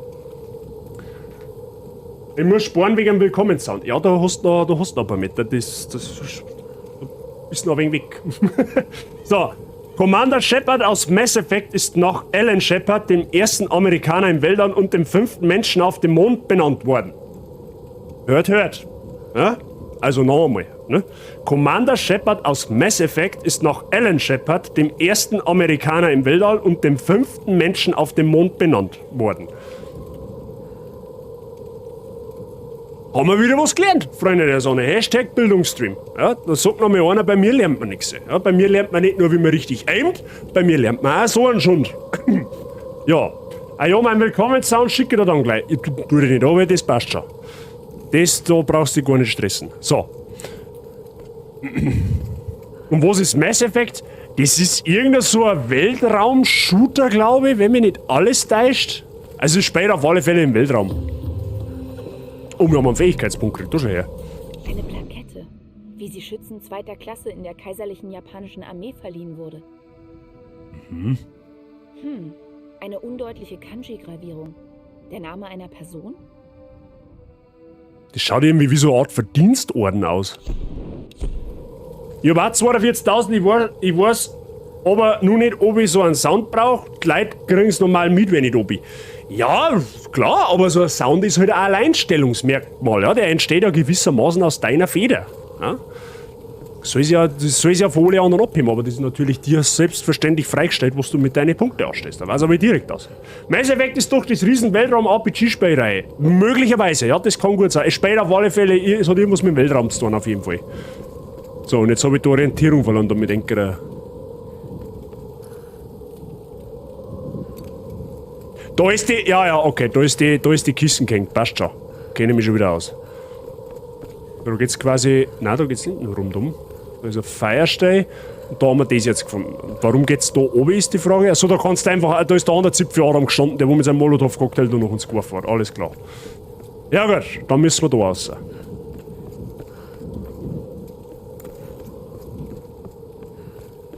Dann müssen wir wohl oder übel, da ist der Funkturm, da ist ein Lager. Wo ist da ein Lager? Da ist ein Lager? Da ist ein Lager, tatsächlich. Dann, wenn da ein Lager ist, dann lagert man da mal. So, einen Fähigkeitspunkt haben wir. Da haben wir jetzt 45% voll. Was haben wir jetzt da noch? Oder haben wir noch fast gar nichts? Setzen Sie Beutel und Taschen effektiv ein, können Sie mehr Munition transportieren. Das ist halt gewissermaßen auch nicht verkehrt, gell? Also ich glaube, dass wir jetzt... Was haben wir denn da überhaupt noch? Ja, Kraut braucht kein Mensch, interessiert keinen. Tierische Instinkte halten Sie die Augen offen. Wir erlegen fast keine Viecher nicht und da haben wir, glaube ich, das Nötigste. Also ist das dabei schon mal raus. Und was haben wir da noch? My Willkommen-Sound ist mit einer Spende in Verbindung gesetzt, Kappa. Wie, was mit einer Spende in Verbindung gesetzt? Merci dir für deinen 61 Bits sei. Danke dir. So, Schmerztoleranz. Halten Sie im Kampf mehr aus, um zu überleben. Zauberhafte Geschichte. Schmutzige Tricks. Werfen Sie Ihrem Feinden Steine und Dreck ins Gesicht, um sie anfällig für ihre Angriffe zu machen. Mehr aushalten ist halt auch nicht schlecht. Aber mehr Munition ist auch nicht schlecht. Es ist halt die Frage.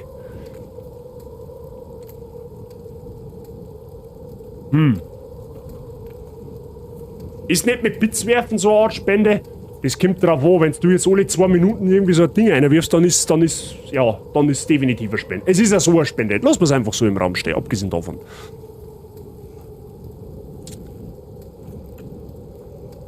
Ja, mei, wenn's Butti Lidl spielt, ist halt der Seido. Meistens. Meistens. Nicht immer, aber meistens, ja. Das Butti Lidl, das gefällt ihm. Das ist nicht spitz, ne?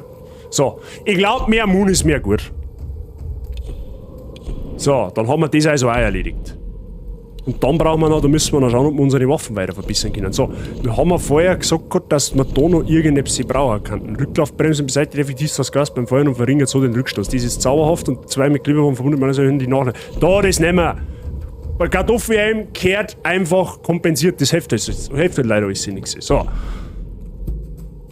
Haben wir, glaube ich, gut investiert. Wenn du mich fragst. Oh, da haben wir noch was, da schon her. 17. September 1982. In meinem Geist formt sich ein Plan. Um die Macht der Insel zu erschließen, muss ich erst begreifen, was hier geschehen ist. Ich brauche Zeit und Platz, um den Ort zu studieren. Es gibt hier viele Geheimnisse. Die wichtigsten davon sind die Ruinen eines alten japanischen Reichs und eine mysteriöse Königin. Mit ihr begann alles. Mhm. Ich finde das Feature übrigens gut, dass die Texte alle vorgelesen werden. Ne? So. Wenn irgendwas Perverses ist, ist er auch da. Timing. Ja, das Problem ist halt, dass nahezu jedes Spiel irgendwann einmal eine perverse Andeutung macht oder eine perverse Zweideutigkeit vom Stapel lässt. Und dann kommt das Ei mit der 69er Blutgrätschen. Ja? In den meisten Fällen. So, die Frage ist jetzt, wie komme ich jetzt da um? Da muss er, achso, da müssen wir wahrscheinlich wieder da oben, oder was? Ey, das war aber komplett fürs Licht. Von da haben wir jetzt gekommen.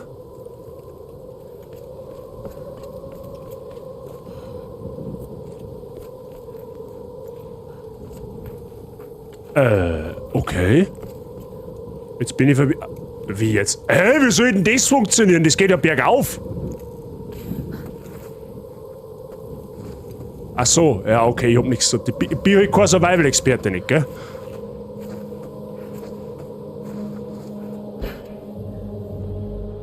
Darf ich mal anmerken, dass sie wirklich eine innere Hitzen hat? Also, da müssen jetzt eigentlich, die müssen Dreiecke sein jetzt an der Stelle, gell? So geht's auch dazu, ausnahmsweise.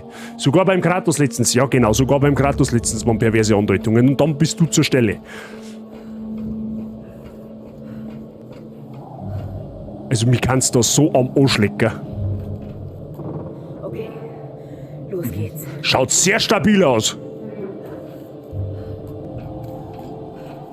Ein Triangle-Dip.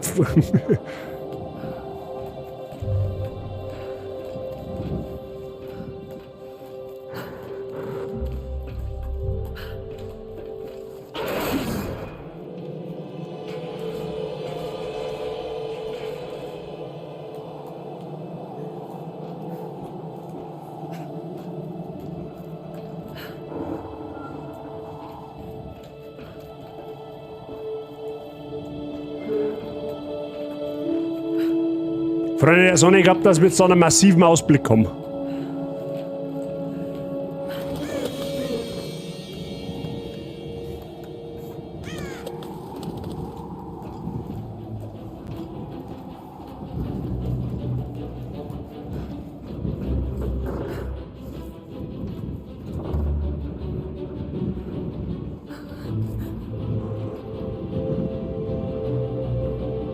Oh, leck mich am Arsch, wenn du das vorstellst. Ja, freilich, noch weiter auf, ist eh klar.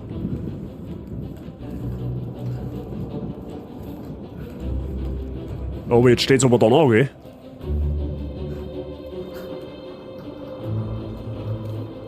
Allein, dass die Eier in der Hosen hast, dass du das machst.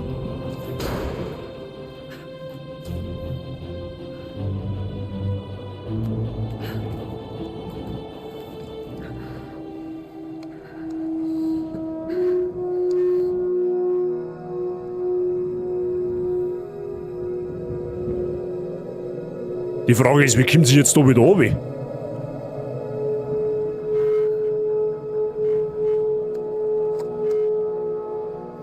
Alex? Lara. Ich bin jetzt soweit. Okay. Der Turm müsste das Signal des Senders verstärken.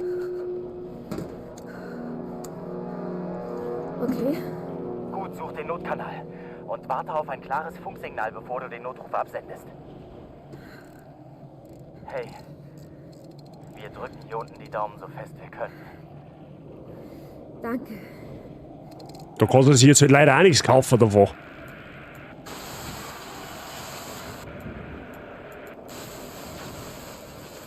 Aha, wir müssen jetzt den richtigen Radiosender finden, oder was? Erreicht. Schildern Sie Ihre Lage. Und warten Sie auf Antwort.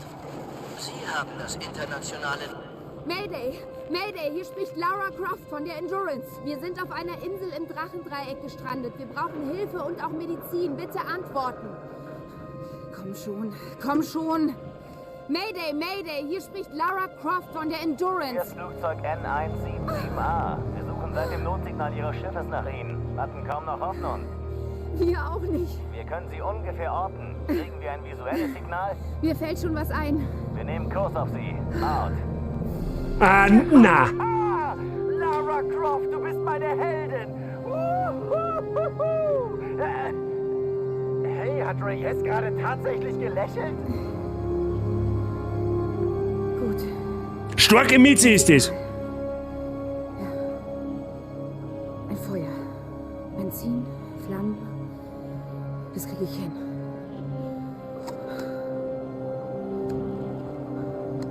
Und das ohne Anhänger, das wenn der Arbeitsschutz...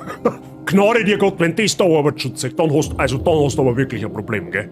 Dann möchte ich nicht in deine Haut stecken. So, wie jeden Stream... Ja gut, so viel sehen wir jetzt zwar da nicht, aber darf man mal anmerken, dieses Spiel hat 9 Jahre auf dem Buckel. Ich bin mir zwar immer noch nicht sicher, ob es für PS5 remastered worden ist, ich habe nicht nachgeschaut zugegebenermaßen, aber können wir das trotzdem einmal appreciaten, dass manche Spiele heutzutage nicht so ausschauen. Ja? Das kann man schon mal, das kann man auch mal sagen. Gell? Ich meine, man sagt zwar jetzt nicht allzu viel, aber ich glaube, dass wir uns einig haben, dass das Spiel für sein Alter verdammt gut ausschaut. Ja? Spieleentwicklung at its finest. Gut, ich weiß zwar nicht, ob das Seil vorher da auch schon gespannt war und ich weiß auch jetzt nicht, wie sie da wieder runtergekommen ist. Aber gut, das lassen wir jetzt einfach mal so auf dem Turm stehen.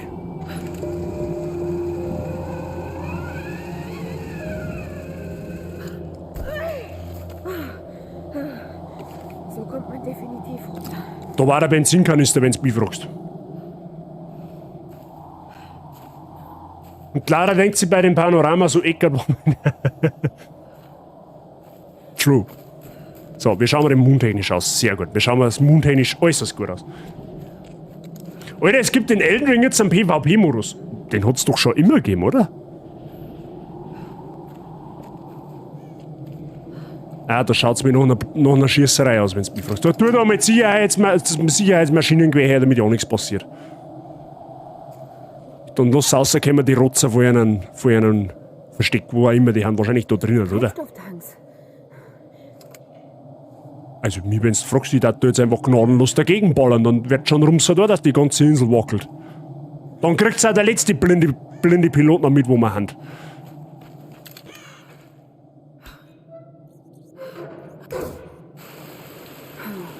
Ich muss einen Weg finden, das Benzin anzuzünden. Ja, da brauchen wir jetzt, da darf ich jetzt einfach drauf schießen und dann, also aus sicherer Entfernung natürlich, ne? Das ist hoffentlich auch klar. Aber jetzt pass auf, da haben wir Mond.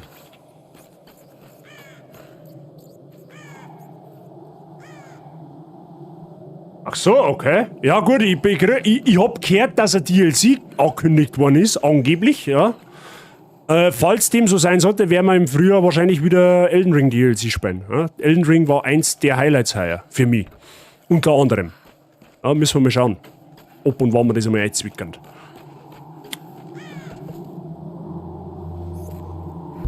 So, da hinten haben wir auf alle Fälle Moon. Nehmen wir auch da. Oh, 100 Schuss!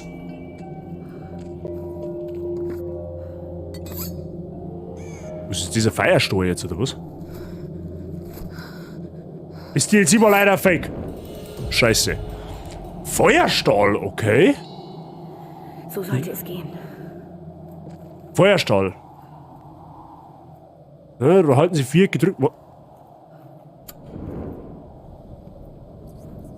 Ja, das ist praktisch. Das ist praktisch.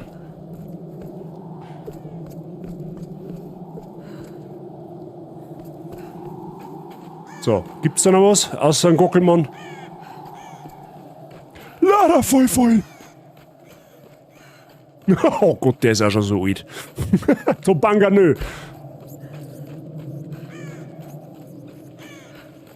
So, jetzt muss ich... Ja, wahrscheinlich... Ja, soll ich jetzt da... Soll ich mich da jetzt selber anzünden, oder was? Das kann auch nicht dein Ernst sein. Ach so, ich soll... Ah... Ja, Spurling ist natürlich jetzt auch auf die Idee. Oh, jetzt darfst du aber... Jetzt darfst du deine Füße in die Hände nehmen, weil sonst... Da ist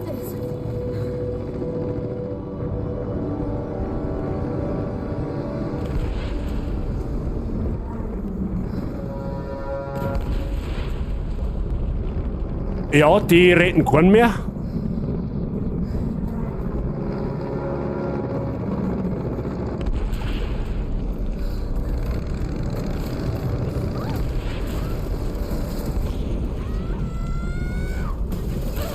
Die hat aber auch gar keinen Klick nicht, gell?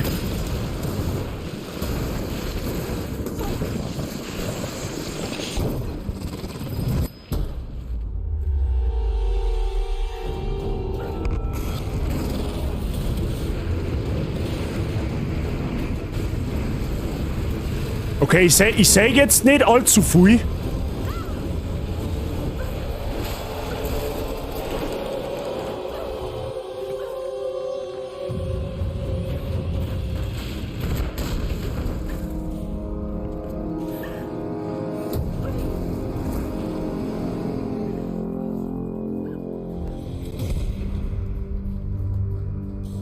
Okay, das ist aber massiv schnell eskaliert jetzt, okay?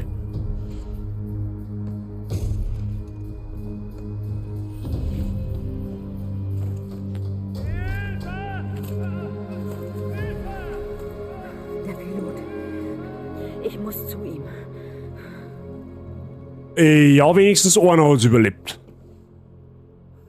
Aber ich sage mal so, dass sie das nicht durch die Lappen gehen lassen, da früher oder später ein DLC zu machen. Da kommt safe ein DLC zu Elden Ring, 100%. Kannst warten drauf. So, da unten ist jetzt der Pilot noch gelandet, oder was? Was? Schwingen sie einen herunter wie einer ein Trapez, okay?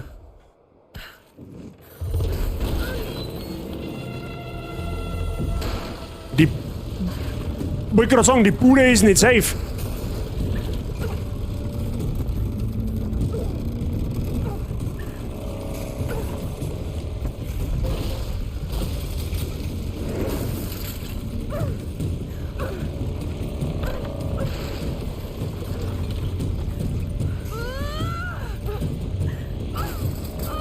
Die hat aber auch keine 5 Minuten Ruhe, die Frau.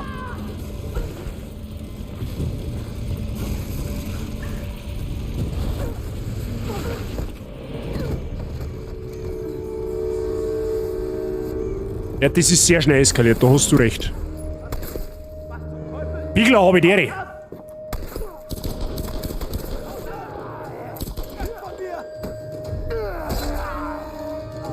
Ja toll, der Pilot hat es also auch hinter sich.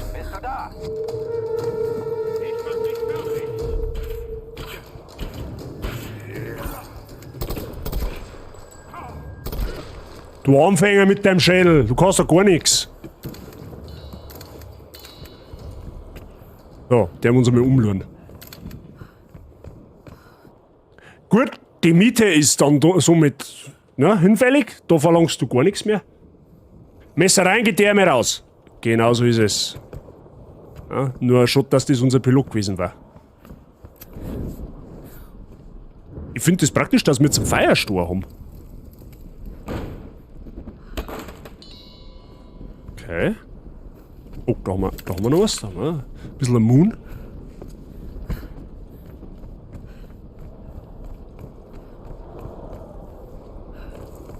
Gerade sagen, den haben wir schon. Gibt der Pilot noch was her? Natürlich nicht, der ist wieder knickert.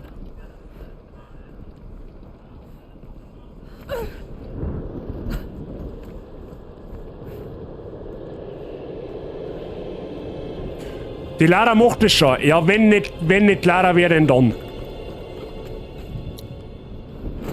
Aha, da haben wir ein Lager. Sehr gut. Ein Sturm aus dem Nichts. Bei klarem Himmel, der ein Flugzeug abstürzen lässt. Das ist irrational. Du weißt, dass es irrational ist, Lara. Es muss eine Erklärung dafür geben. Ich kenne sie nur noch nicht. Ich muss einen Fehler gemacht haben. Etwas übersehen haben. Ich hätte den Himmel überprüfen müssen, einen anderen Landepunkt bestimmen. Ich war nicht vorsichtig genug. Und jetzt sind sie tot. Okay, sie macht sie quasi mehr oder weniger... Sie denkt zwar logisch, aber sie macht sie trotzdem Vorwürfe. Weil eigentlich hat sie ja recht, der Sturm, der wo gesteuert ist einfach irrational. Das ist nicht... That's not how nature works, okay? So haben wir vorher nicht... Moment einmal, wir haben doch vorher irgendetwas gefunden, wie wir am Bogen weiter ausbauen können, oder? Da haben wir doch irgendeinen Drum gefunden. Verstärkter Wurf an. Achso. Haben wir ich hätte gemeint, wir haben da vorher irgendein... Achso, finden Sie ein weiteres Teil, um ein Upgrade freizuschalten. Ach so! Okay, wir brauchen da also noch Epsi. Okay, ja gut, na dann hat sich die Frage erübrigt. Lieber ein guter Hund als einen schlechten Partner. So ungefähr, ja. Lara, was zum Teufel ist passiert? Schrei mir nicht so! Dieser Sturm, er kam aus dem Nichts. Die Wolken haben das Flugzeug eingehüllt. Lara, hör zu. Ich habe den Absturz gesehen. Du musst also in meiner Nähe sein. Komm einfach nur zu mir. Okay. Bin unterwegs. Du hast du sonst ja nichts durchgemacht an dem heiligen Tag, oder? Ja, ich seh da schon wieder irgendwelche dumme Gegner daherkommen. Das sehe ich schon wieder. Warum geht's jetzt doch nicht weiter? Hallo? Da haben wir jetzt Sicherheitsbuffen her, damit ich da gleich mal aufräumen kann, wenn es wirklich ist. 103 Schuss, das ist zauberhaft. Wir haben für bis dahin. Aber hier nur 50, das ist ja nix. Da verscholl ich ja 45 schon. Ja, das war halt klar, oder? Look at that booty, show me the booty, give me the booty, I want the booty.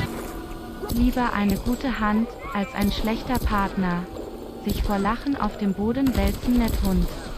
Sich vor Lachen auf dem Boden wälzen.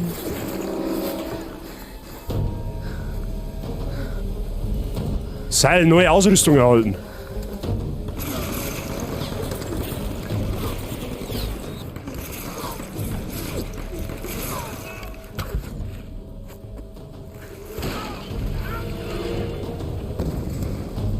Ja, stimmt. Da hat man ja... Ja, richtig.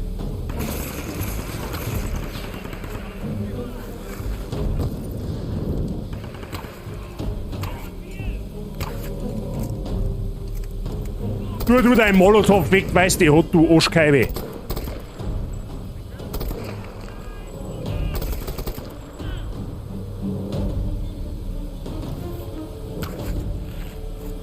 Also ja nicht verstecken dahinter.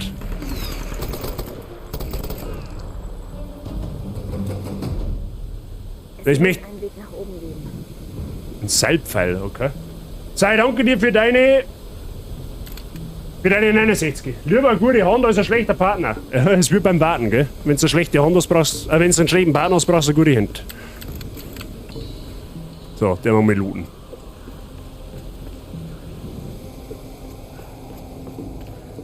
Da hinten ist etwas, sag ich von da.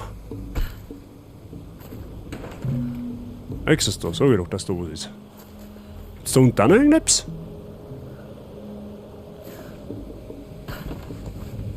Drücken Sie bei ausgerüstetem Bogen E1, um mit Seil umwickelte Objekte heranzuziehen. Okay.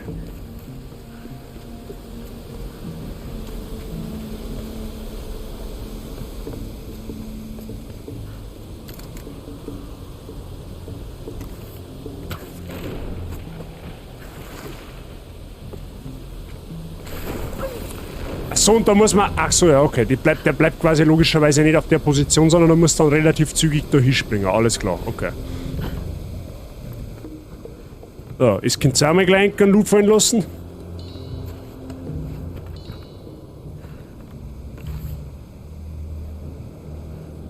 Okay.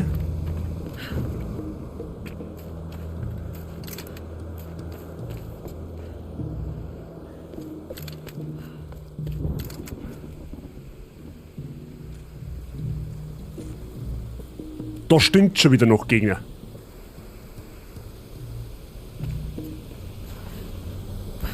Wie jetzt? Gut, okay.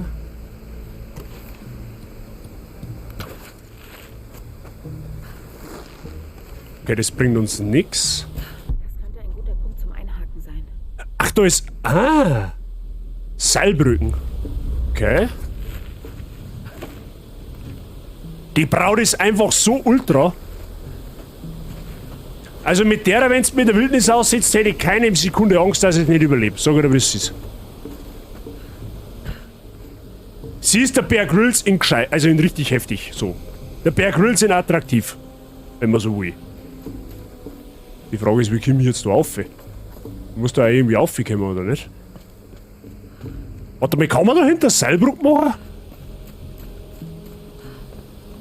Ah, muss er fast. Moment einmal. Wie jetzt? Die hebt sie da nicht ein? Kann jetzt nicht mehr zurück, oder? Was ist dein Ernst? Den hast.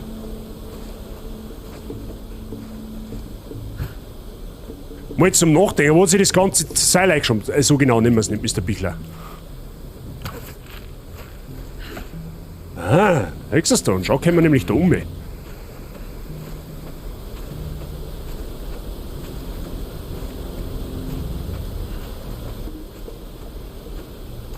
Ja, einen Loot mag ich, den will ich natürlich schon haben, gell?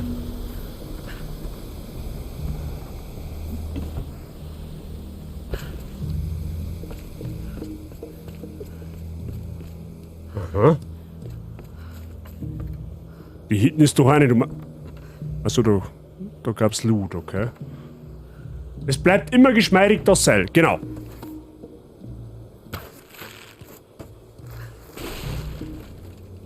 Aha, mehr Hebelwirkung und Lust die einreißen. enger Gang. Du mit deinen Buffen da raus. Da die gute. Achso, da kann ich. Ach so. Aha, wenn ich eine Fackel in der einen Hand habe, kann ich natürlich eine Zweihandwaffe nicht nehmen, ja? Bazi smart. Sehr gut.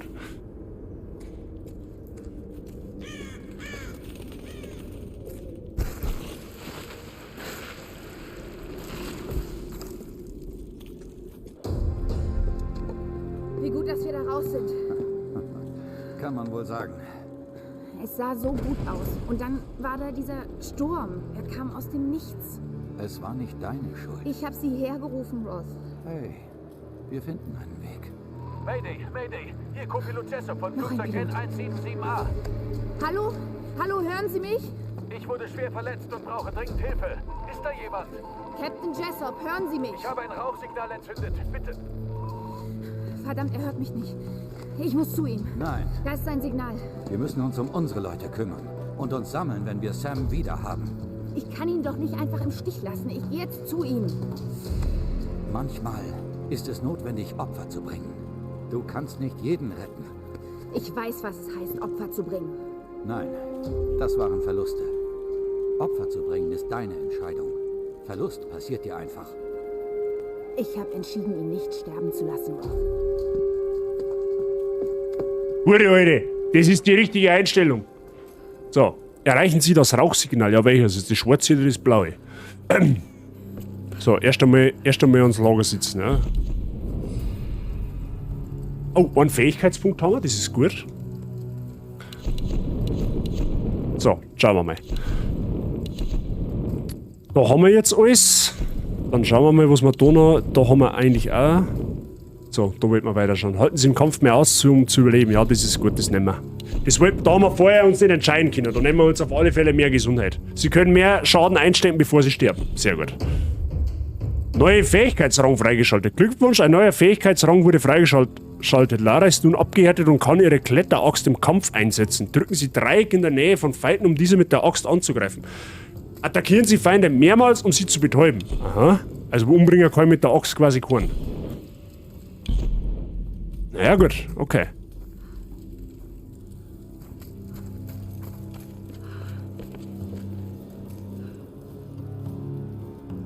Schon schön. Ja, wenn es nicht so eine zintige Insel war, war das schon schön. Aber gut, man kann halt leider nicht alles haben. Schöne Gegenden in Videospielen haben meistens mit Ärger verbunden, ne?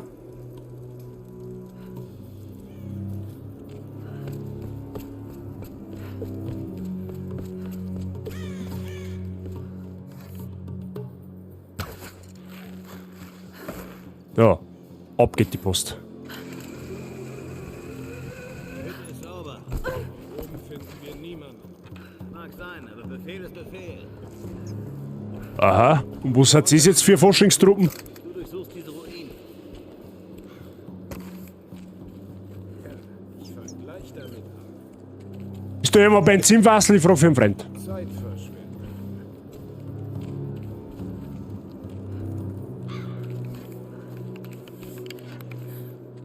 Jetzt kommt da noch wieder retour.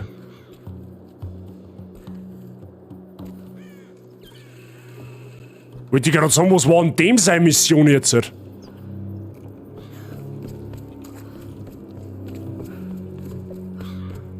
Gibt's nix, okay, ja gut.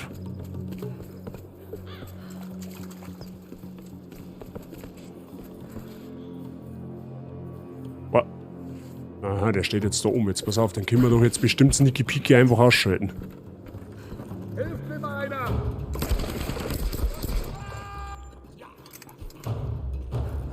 Tu dir deine Puffen weg!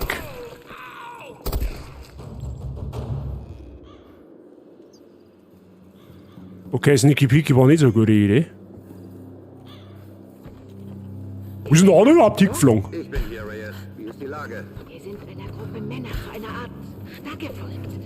Ist der oben geflogen, oder was? Was zum Teufel machen die hier? Ich weiß es nicht. Und ich will es Oh, Flauschnädel! Von Sam oder Whitman? Gut, das schaut aber ein komisch aus, aber... Ja, wir steigen bald den Berg runter und stoßen dann zu euch. Okay, wir gehen ein Stück näher ran. Halte diesen Kanal frei. Da unten, da... Moment einmal.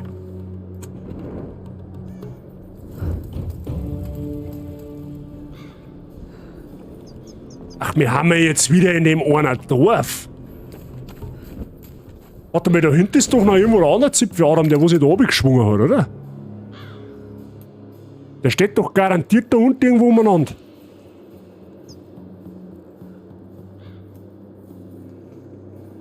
Oder hat sich der in Luft aufgelöst? Na gut, dann wird man schon sehen, wenn wir da oben tun. 100%.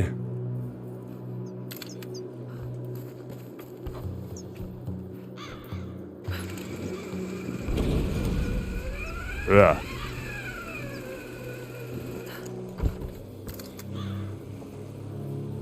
Ich weiß, dass der noch irgendwo da ist.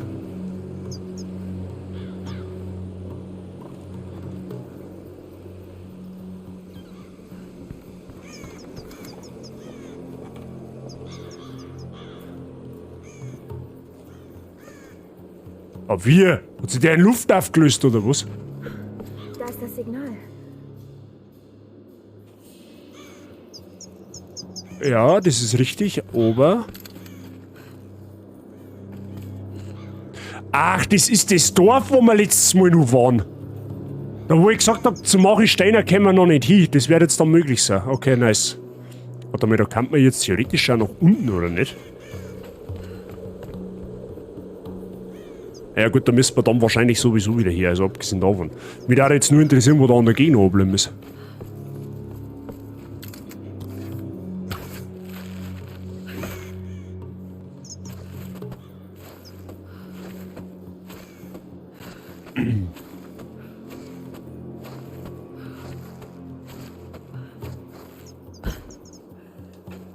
Okay.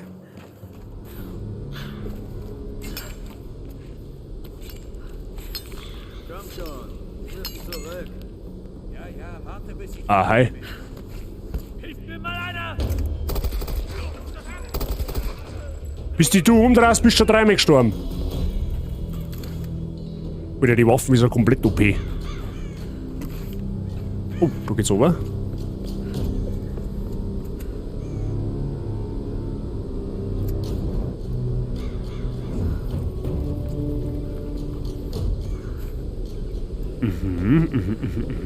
Was haben wir da? Der Weg ist optional.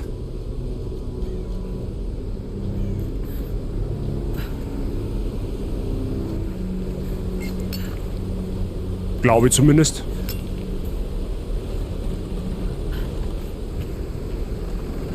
Ah, da haben wir letztes Mal umgegangen. Okay, ja, nice. Passt.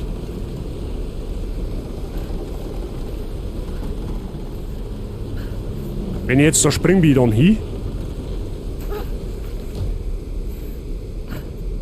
Warte mal, da kann man doch bestimmt eine Brücke bauen. Jetzt warte mal. Ja gut, das war eigentlich ja wurscht.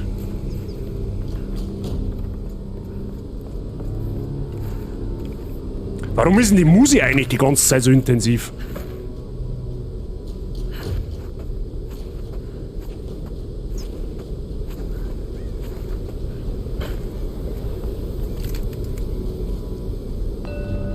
Geheimes Grab in der Nähe, okay. Das werden wir wahrscheinlich gleich machen.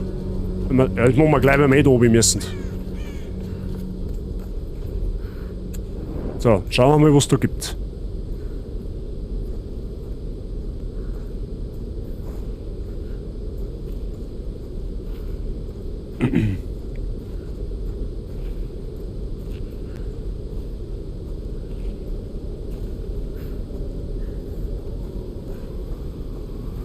Vorausgesetzt ist natürlich, ob wir mir das Grab überhaupt schon machen können. Ne? Das okay, Waffenmodifizierung verfügbar, nice. Oh, da geht aber der Windkonche drin.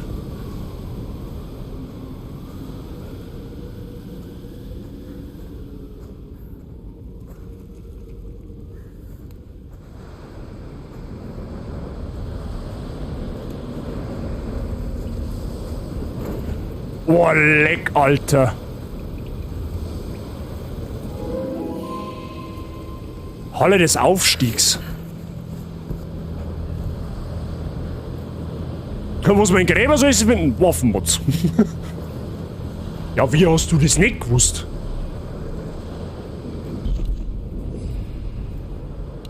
So, können wir mal was verbessern. Ah, da gehen uns 300 ab. Was sagt bist du denn dazu?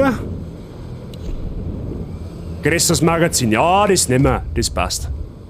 Das nehmen wir mal mit.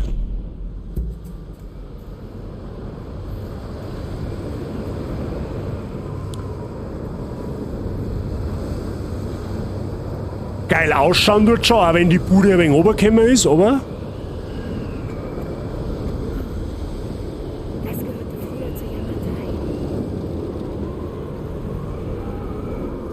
Okay, da müssen wir mal rätseln. Was ist jetzt da Phase?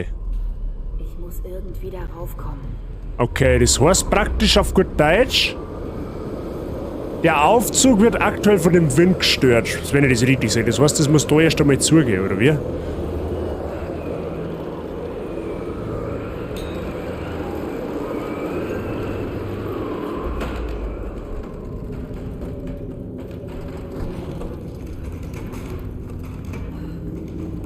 Okay. Die Frage ist aber jetzt, bleibt der Wind aus? Also was heißt aus? Bleiben die Jalousien drunter? Das ist die Frage.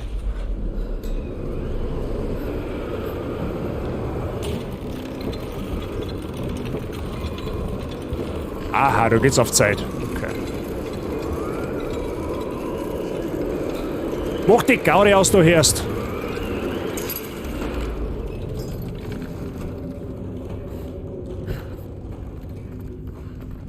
So, das heißt, jetzt sind wir mal da positionieren.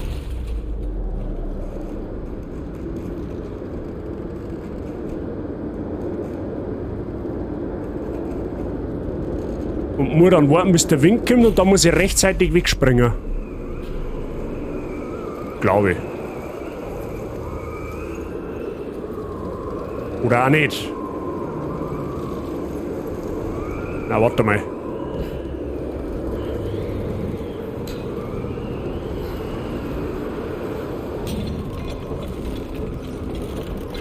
Ah, okay. Ja, ich hab's verstanden. Den musst aufkurbeln, wenn der Wind nicht geht. Und dann musst du draufstehen und dann musst du warten. Beziehungsweise dann kannst du, glaube ich, sogar schon weiterspringen. Aber pass auf. Weil das tatsächlich von der Zeit her richtig ausgeht. Liquid Death, grüß Anna. Wie geht's, wie steht's? Liquid Death, alles soweit im feinen Bereich. Ich glaube, du bist, wenn ich es richtig in Erinnerung habe, Moment. Ah, okay, das war zu bald. Du bist der Offstream-Follower. Ich glaube, du bist sogar über das Video von Twitch-Clips gekommen. Ist das im Bereich des Möglichen? Ich muss mal schauen, ob ich deinen Follower auch noch retriggern kann. Ich glaube aber ja. Jetzt passen Sie mal Obacht. Die haben wir da bestimmt noch irgendwo. Jetzt wartet. Ah, das ist schon ein wenig lang her. Jetzt warte mal. Ah, da ist er!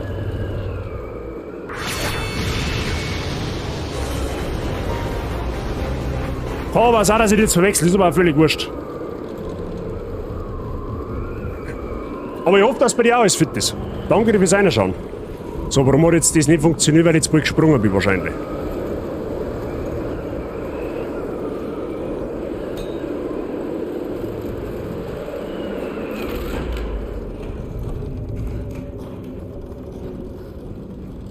Ja, jetzt schauen wir da nochmal. Irgendwas ist da schief.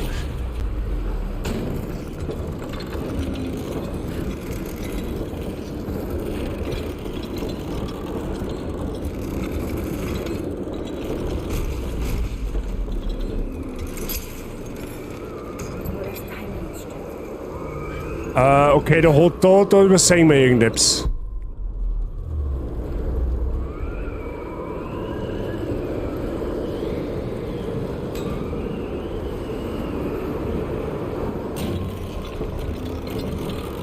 Also das wird jetzt bis dahin drehen.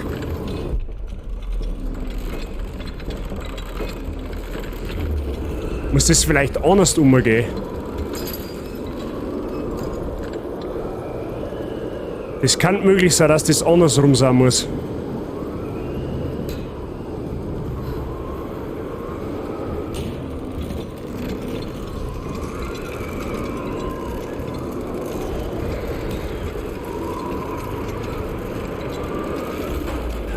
ja, ja, stimmt. Jetzt kann ich mich wieder erinnern. Richtig. Jetzt kann ich mich wieder erinnern. Jetzt muss ich das... Hä? Wie funktioniert denn das? Das check ich jetzt nicht. Nur das Timing muss stimmen. Ja, das Timing muss stimmen. Das ist zauberhaft, dass das Timing stimmen muss. Ja, das ist offensichtlich das falsche Timing.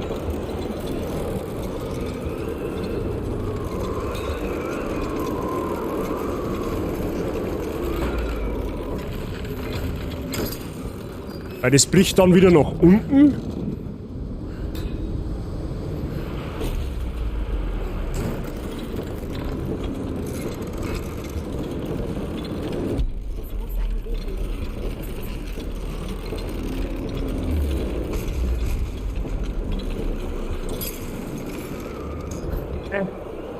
Was wir sollen... Hä?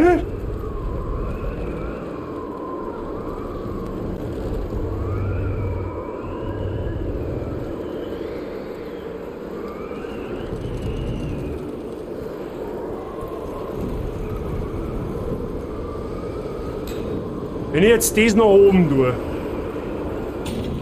dann treibt es das dahinter. Das macht ja auch absolut Sinn. Aber ich komme da so nicht auf. Und das heißt, ich brauche die Rampen dazu.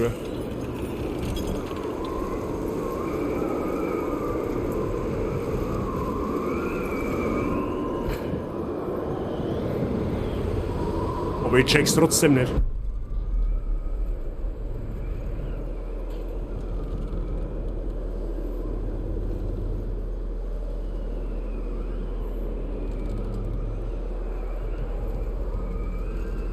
Ja, jetzt darf's Tipps geben, weil jetzt beißt es bei mir gerade aus, weil das check ich jetzt gerade nicht. Ich meine, ich verstehe den Hergang, ich muss da umspringen zeitlich, damit ich da dran komme. Das ist mir schon klar.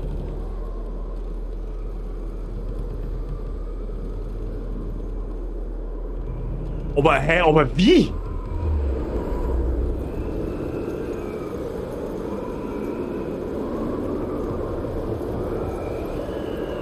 Ja, die Kanten da, das ist schon klar, die Kanten da oben, die habe ich schon bemerkt. Die Frage ist, wie komme ich da jetzt zeitlich hin, damit ich da drauf komme? Das schaffe ich doch zeitlich gar nicht.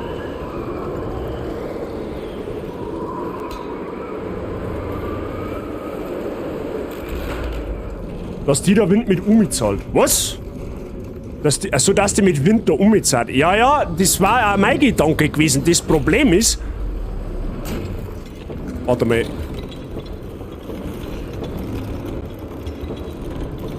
Probieren wir es einmal so.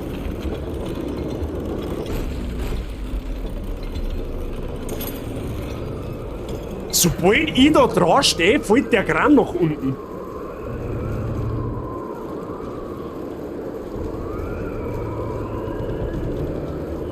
Also wie, wie kommst du denn da um, ey?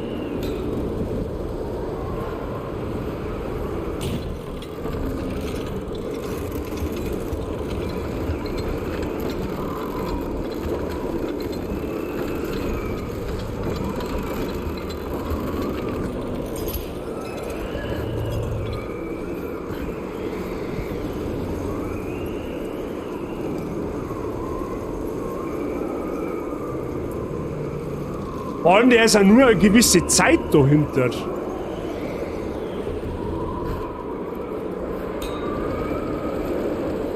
Den Lift ein bisschen später aufziehen. Wie meinst du ein bisschen später aufziehen?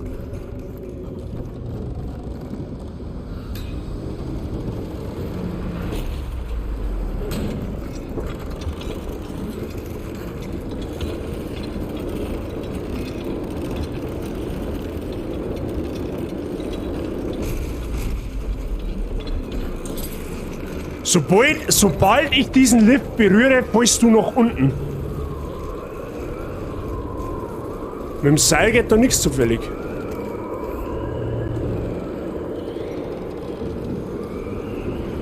Glaube ich nicht.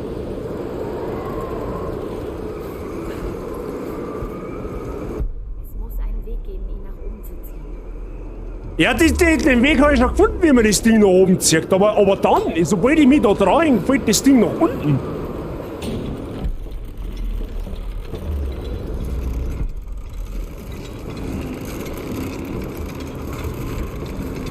Warte mal, kann es vielleicht sein, dass man...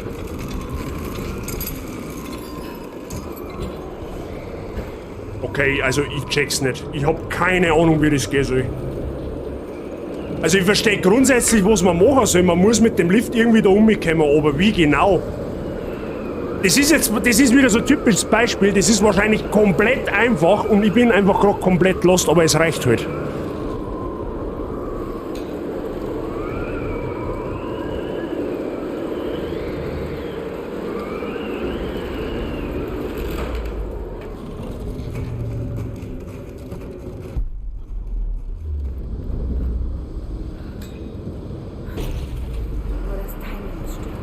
Nur das Timing muss stimmen, ja, aber was für Timing?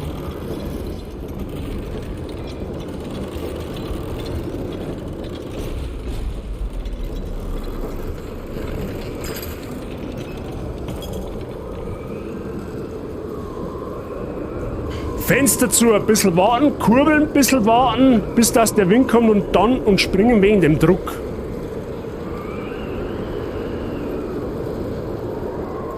Ach so, ja, das kann vielleicht da sein. Jetzt pass auf. Das Problem hat das Pichler und sein Ching, das meine kann funktionieren. So, jetzt warten wir da mal ein bisschen. Bis das der Wind ein bisschen geht.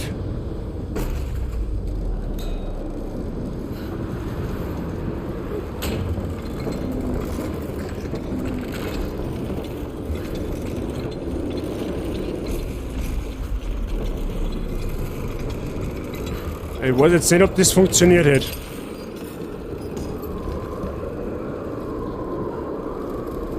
Jetzt pass auf, warte mal. Ja, das kann doch nicht so schwer sein, das gibt's ja nicht. Da musst du irgendwie viel einfacher umkommen. Das ist ja, ich bin gerade so komplett lost. So, jetzt machen wir da nochmal komplett zu.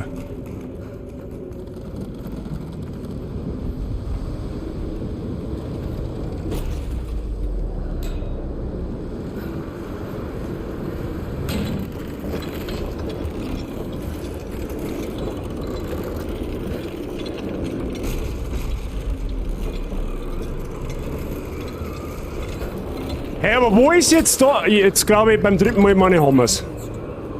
Nein, warte, brich ab. Aber wo ist denn da jetzt der Unterschied? Warum fährt er da weiter der Lift und anders nicht?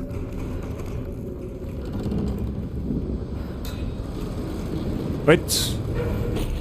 Ja, jetzt wird's, genau. Ja, jetzt werde es aber ich wahrscheinlich von der Zeit her nicht schaffen. Oder?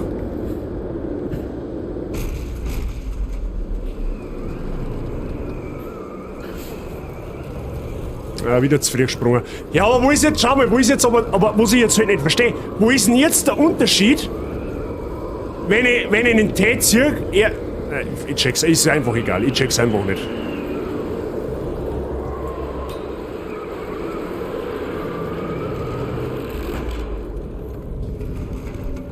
Weil weißt du, ich kann ihn doch jetzt auch gleich aufziehen und mich dann draufstellen, weil er bloßt ja sowieso komplett.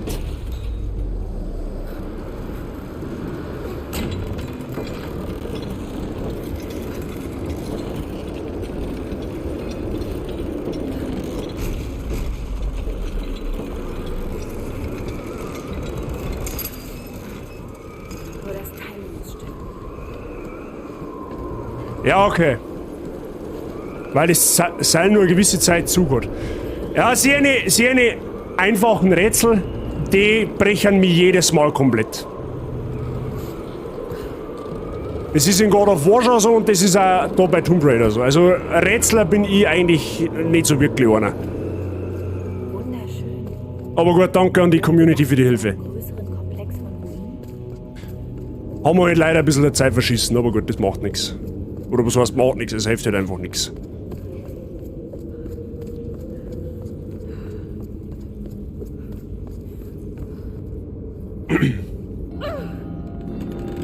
Fühle ich. Wenigstens einer weiß, wie es mir geht. Ich bin mehr so der Mensch mit Action. Ja? Also ich hau gern mit Hackeln irgendwo jemand ins Gesicht oder schieß einfach irgendetwas. Da säge ich mich. Aber so Rätseln auch, um Gottes Willen. Oh, 1 von 3 Teilen gefunden, Handfeuerwaffe, sehr schön.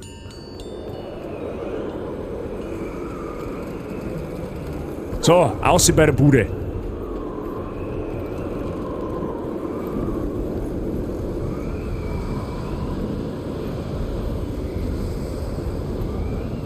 So, dann können wir ja gleich den Fähigkeitenpunkt ausgeben. So, schauen wir mal, was haben wir da? Schmutzige Tricks, ja, das ist irgendwie, das finde ich irgendwie wack, was auch nicht. Was haben wir da noch? Schalten Sie Ihre Feinde mit Finesse aus, um größere Belohnungen zu erhalten. Das ist sauerhaft. Das nehmen wir. Mehr Mund, mehr gut. Da bin ich lieber bei Assassinen und Sneaker überall lang. Sneaken auch. Sneaken nehme ich auch noch sehr gern mit. Aber wenn es ums Rätseln geht, ui, da blamier ich mich. Aber meistens schonungslos. Aber gut, okay, man muss auch Schwächen haben. Man muss auch seine Schwächen kennen, ja? Und Rätseln ist eine von meinen Schwächen. Aber dann gibt es auch wieder Tag, da kriege ich es hin. Also das ist bei mir so schwankend, ne? Es wird bei Fußballspielern gewisse Aktionen, warum tut das im Spiel und wir heraus sehen das besser? Ja, sind alle nur Leute. Ja, klar, ich bin auch nur ein Mensch. Ja?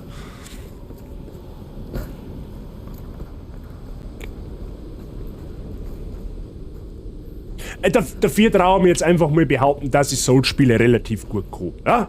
Da lehne ich mir jetzt einfach aus dem Fenster und sage, das kann ich ein wenig. Ja? Das ist halt eine von meinen, in Anführungszeichen, Stärken dafür. Wenn wir schon dabei haben.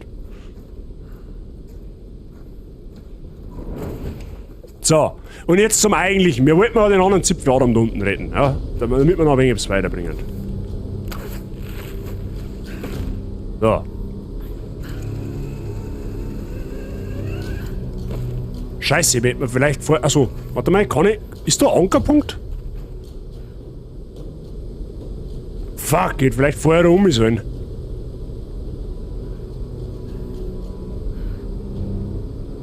Ja, aber da musst du aber auch noch irgendwie hinkommen. Jetzt. Achso, da ist ein... Aha, da ist ein Baum gespannt. Okay, warte mal. Das heißt, wir können da wahrscheinlich irgend... Ah ja, okay, wir müssen da um.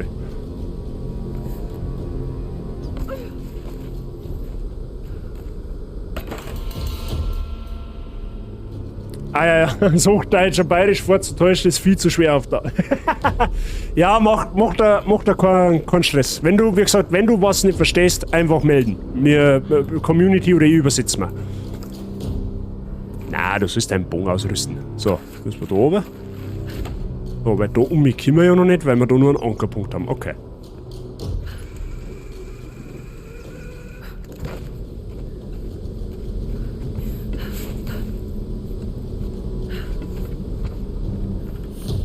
So, da hinten ist der Rauch. Okay, da will ich jetzt aber noch nicht hin. Halt, da haben wir was. Es ist Zeit, dass ich diese verfluchte Insel verlasse. Ich habe genug von Yamatai gesehen.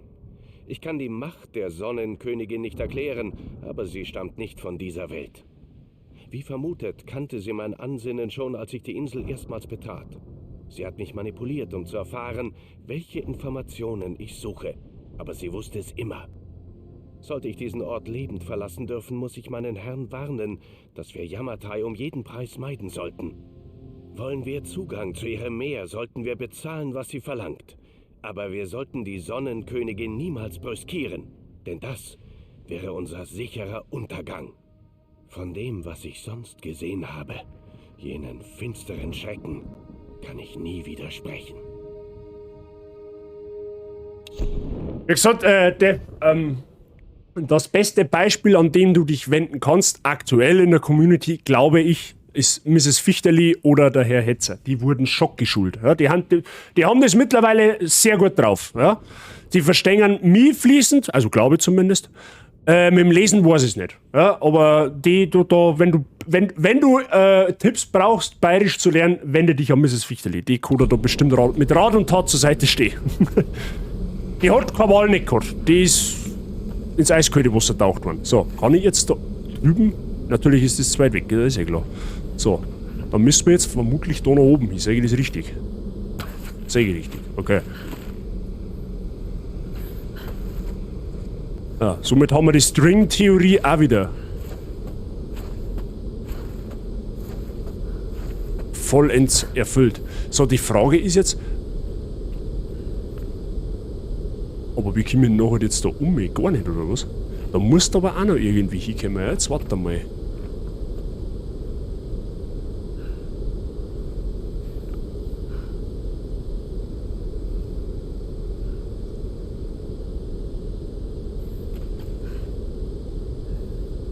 Okay, ja gut. Dann müssen wir wohl oder übel doch gleich zu ihm um. Oh, leck, da vertragt es dir aber gescheit mit dem Wind. Ich muss darüber.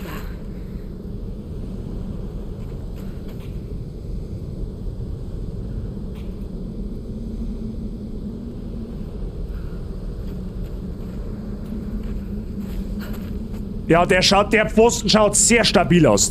Ja, natürlich. Mit Sicherheit sogar. Und mit jetzt darfst du mal Gas geben, gell?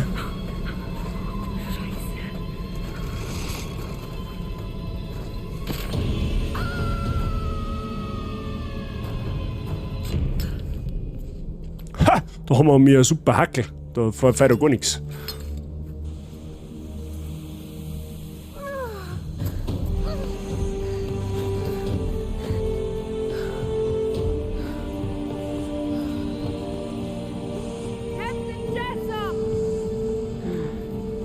Wo ist der hin? Aha.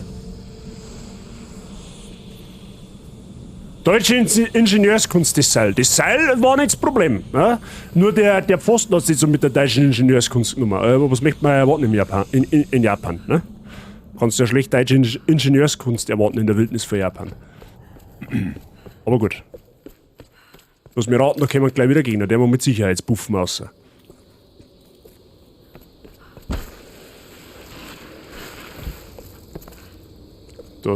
Wie jetzt? Da kann man nichts so senden? Ja, was hat der dann einen Schneidersitz da? Hey Lara, Rod hat uns von dem Flugzeug erzählt. Keine Sorge, wir kommen schon von hier weg. Hoffentlich. Habt ihr was von Sam gehört? Oh, Flauschnädel. Ihre Spur führt zu einem alten japanischen Palast. Das klingt gar nicht gut. Hey, keine Sorge. Flauschnädel. Eine Oh. Besichtigung. Du bist ein schlechter Lügner, Alex. Ihr müsst da drin vorsichtig sein. Viel Glück.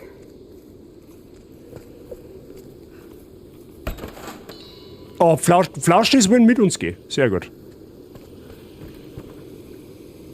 Lagert, abgesonderte Schlucht. Toll!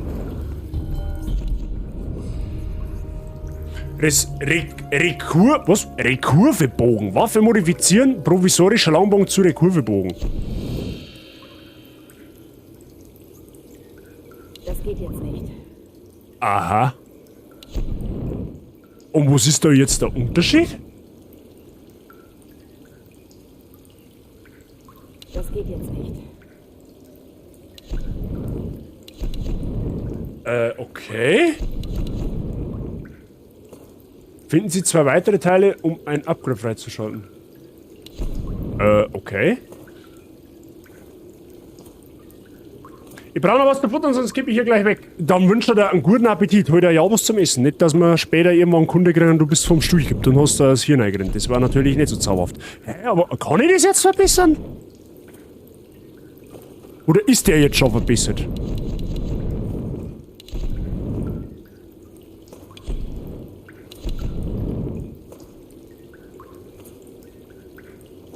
Auswählen?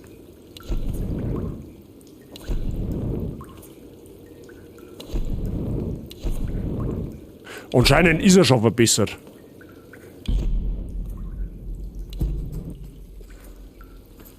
So, und warum ist da schon wieder so finster drin?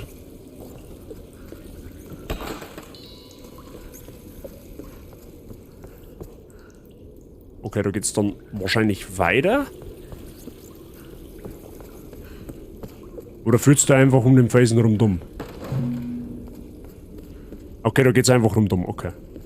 Oh, da haben wir auch noch was.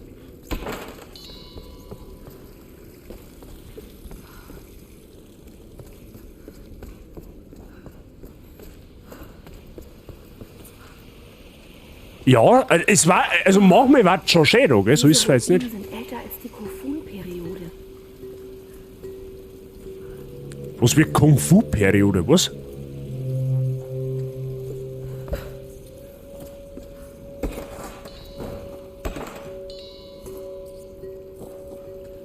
Schon schön.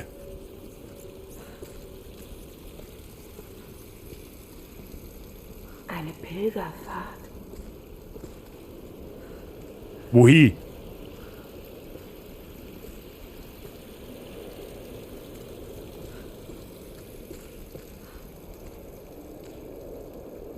Eine Königin.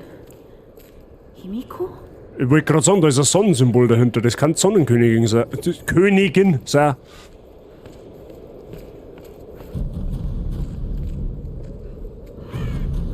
Unglaublich. Captain Jessup? Super Idee, einfach mal zum Schreien. Ist bestimmt niemand da.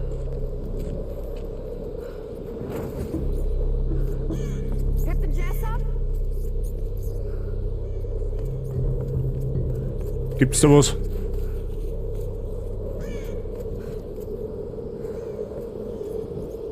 Oh mein Gott. Ja, der hat's, glaube ich, hinter sich.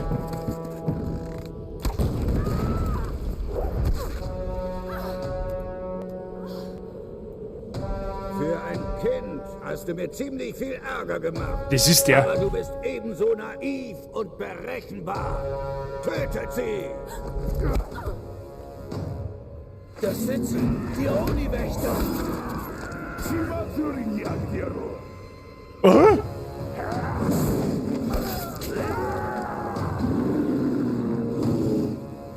Das eskaliert aber jetzt.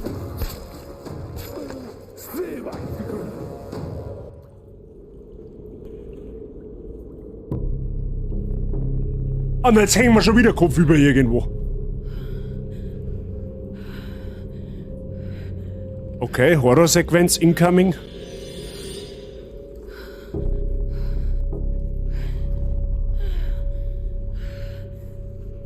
Was ist jetzt das? Fachmetzgerei oder was? Ja, ich habe schon verstanden, dass ich links schwingen muss. Das ist mir auch klar. Jetzt rennen sie bestimmt wieder irgendwie ganz Trickerdepp sein, 100%.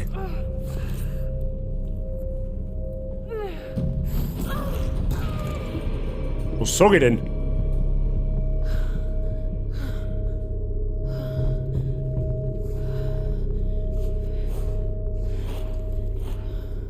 Boah, leck, stell dir mal vor, wie es da drin stinkt. Was geht hier vor?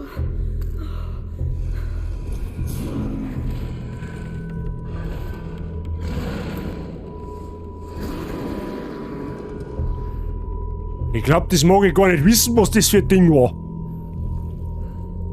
Ja, leck mich am Arsch. Ja, Grutze, fix, was meinst du denn, wie das riecht? Man, da musst du schon allein vom Gestank sterben, da erinnert. Du bleibst aber hoffentlich schon schön da draußen, gell? Was auch immer du bist, ich mag mich nicht mit dir Olinge, komm in Frieden. Prosciutto muss auch abhängen, zeigt nur von Qualität. Ja, toll. Schau ich aus wie Schinken, oder was?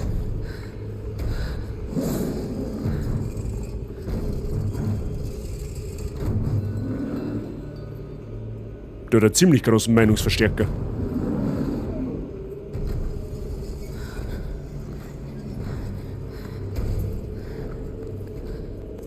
Das Ding kommt heute Abend auf den Teller bei den Herren. Ja, wenn's Herren haben, weiß ich nicht. Ich weiß nicht, du... Ah, leg mich doch am Arsch.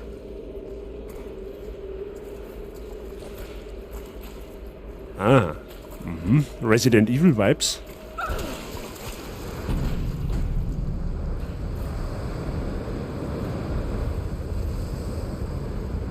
Okay, vom Regen in die Traufe quasi, oder was?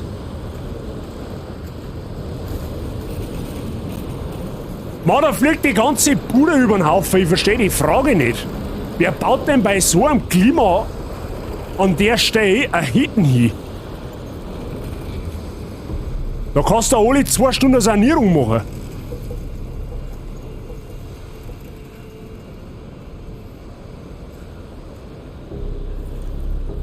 Da geht der. True. Also lüften können sie jederzeit. Ja? Hast halt danach kein Heisel mehr da stehen, wenn du das Fenster mal aufreißt. Aber immerhin. Oh, was ist das? Können wir mir jetzt wieder buffen oder was? Hoffentlich funktioniert das Ding. Schützengraben, Schrotflinte. Man kriegt vielleicht auch recht schnell Waffen, du, das sag ich dir schon. Ich mach mir einer die Tür zu, dann zirkt's. Da zirkt's. Sie suchen nach mir. Einer, der vielleicht gern Drachenstein möchte. Ma, wenn du da einen Drachen aufspannst, dann fliegst du mit. Den da holst du nimmer, das garantiere ich dir. Was hat denn das? Windstärke. Was ist denn das? 6, 5, 4, keine Ahnung. Versteh die Frage nicht. Also sage ich das jetzt richtig, wir haben jetzt 4 fucking Waffen. Eine Schrotflinten, ein Maschinengewehr, ein Pfeilbogen und ein Puff und eine normale Handfeuerwaffen.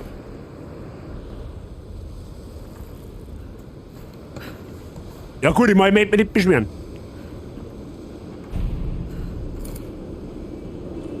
Was das quasi, die Schrotflinten ist stärker ist wie das Ding?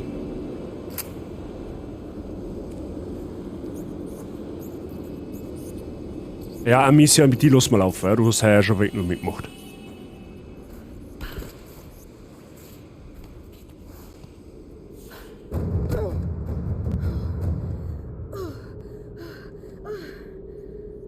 Ich hasse Gräber. Eine Sonnenkönigin und ihre Sturmwache. Ist es das, was ich gerade gesehen habe? Sturmwache, ja, das trifft's perfekt. Himiko, die erste Sonnenkönigin. Das ist Yamatai.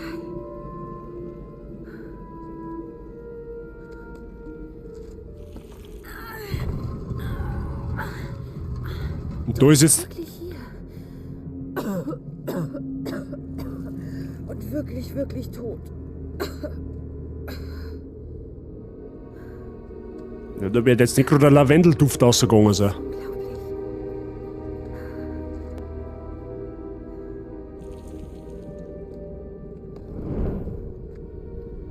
Das sieht aus wie ein Feuerritual. Ein Opferritual. Schrecklich. Aber warum wurden die Frauen verbrannt? Eine Reise. Eine Pilgerfahrt nach... Ach, ist das dieses Kloster?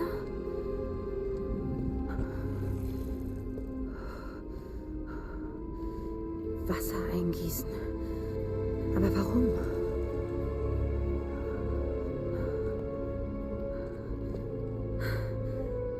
Und da bist du, Königin. Moment.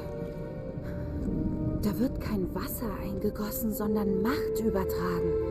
Das ist ein Aufstiegsritual. Die Wahl deiner Nachfolgerin. Da ist sie! Oh nein.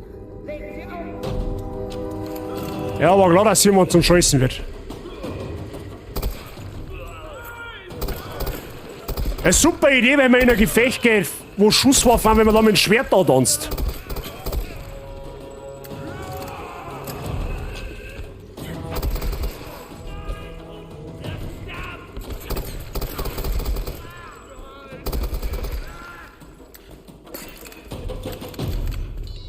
Was kennt sie eigentlich? Das hat auch die größte Forschungstruppen, die wo wir unterkommen haben. Weißt du, ich hab Schusswaffen und jetzt kommt's mit der Machete daher. Das ist eine super gnadenlose Idee. Also das muss man eigentlich Blitzbirnen schauen lassen. Das gehört zu den ganz hellen Engel.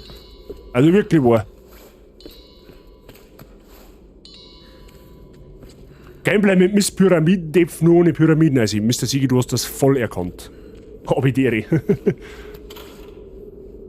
Lara Croft vom Beruf Grafräuberin. Grabräuberin, Zitat Lara, ich hasse Gräber. Ich wollte es auch sagen, aber wegen der Cutscene. Aber wir halten fest, Lara ist keine Grabräuberin, sie ist Archäologin. Ja, da ist ein Unterschied. So, die Frage ist jetzt wie... Halt dein Fotz!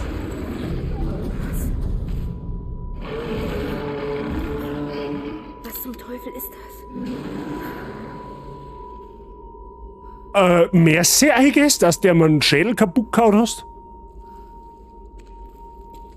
Wait a minute.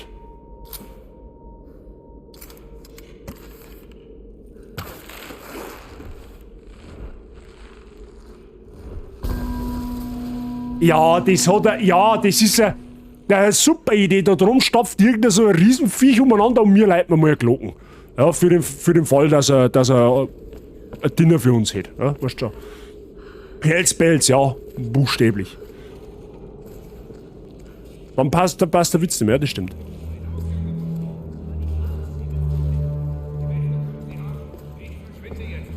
Aber mal, da mal aufs Lager sitzen.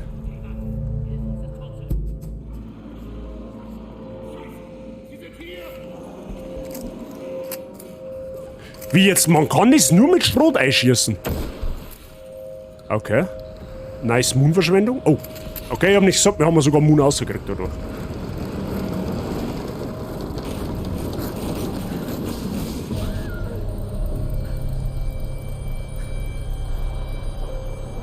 So, jetzt musst du mir aber mal erklären, wie es die jetzt da halten möchtest. Ja, da wahrscheinlich. Was der Tornado ist ein Witz dagegen und mir eh klar. Ja, wer habe die Ehre?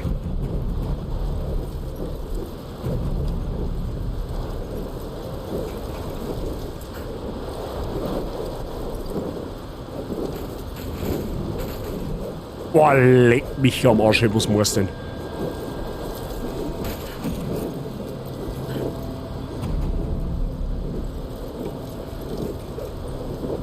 Meinst du, ob der Sandsturm gut für Taut ist, Lara? Wie schaut's aus? Statement dazu? Was meinen wir denn? Ist das gut oder schlecht? Ah, du wirkst nicht so begeistert, sag ich schon. Na gut, dann. Healing, Alter! Jalla! Das ist heilige Jugendsprache. Ja, außer aus dem Wind, das ist nix. Das hat keinen Tauch nicht. Ja, jetzt wird's zum Schießen, sag ich schon.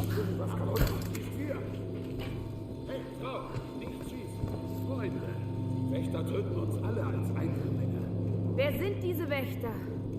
Was wollen sie? Wie jetzt? Ja, ich schieß da einfach in die Kniescheibe rein, da der mal gar nicht lang umeinander. Da, du kannst. Oh.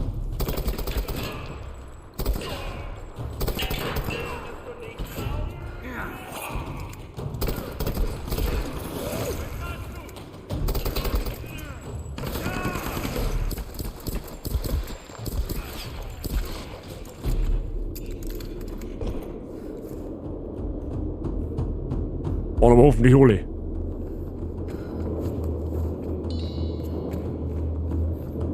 Ich wollte es friedlich lösen. Nicht friedhöflich. Enkerschuld. Der Weg hier raus war direkt unter ihnen.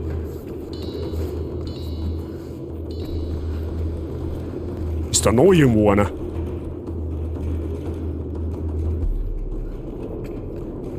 Das Riot Shield aus Warsome, warten der das her. Der hat schon Beta-Version gespielt, da haben wir mir noch keine Ahnung nicht gehabt.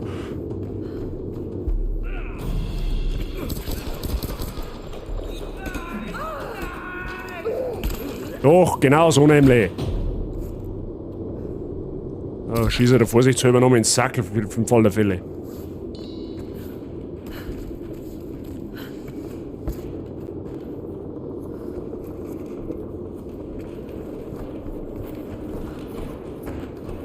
Ah, das ist wieder so ein Windrätsel.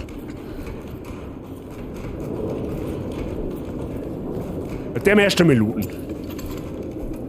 Aha, für Flinten haben wir schon alles, okay. Dampfe habe ich die Ehre. Tipp vom Bogen. Richtig so, ja. Mittlerweile haben wir, kannst du das aussuchen, Tipp vom Bogen, Tipp von Maschinengewehr, Tipp von Pistolen oder Tipp von Schrotflinten. Ja, du kannst aussuchen, was du haben möchtest. Lara kann mit allem dienen. Alter, haben wir da noch einen Moon, sehr gut. Ja, das ist schon wieder voll, ja, das ist blöd. Ja, jetzt machen wir da mal auf, das wird dann schon irgendwie mal passen. As long as der ist Tipp, genau. Aha. Also wir raten, die anderen Fenster muss man aber dann wahrscheinlich auch noch aufmachen, oder? Sehe ich das richtig?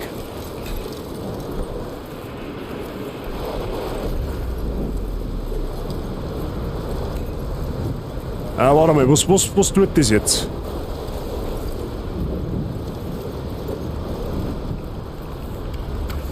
Ja genau, sehr dezent daneben geschossen.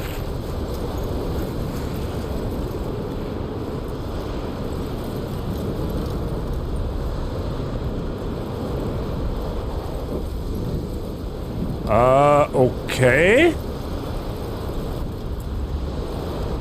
Und was genau sollst du dann machen, ist jetzt die Frage. Jetzt pass auf. Ah, warte, bist du hinter ein Seil dran, oder was? Nein.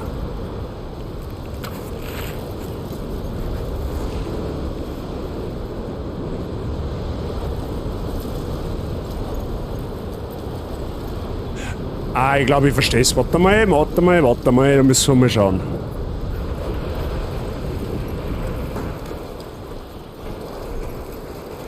Wobei, warte, das geht ja zeitlich gar nicht, oder? Jetzt warte, Moment.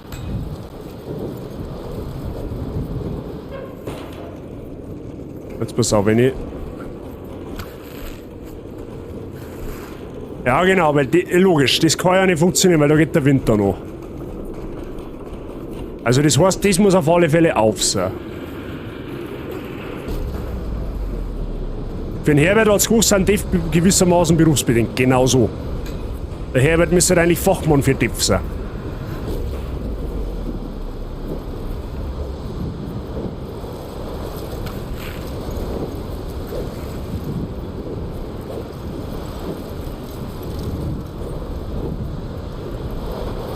Ah, den muss man einfach so lange bearbeiten. Ah, der Balken da oben, der wird instabil.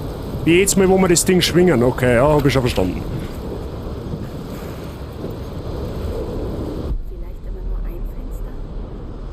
Ach, weil da links und rechts Balkenhand. Ah, jetzt passt so wacht. Die Sprünge links und rechts, die habe ich nicht gesehen.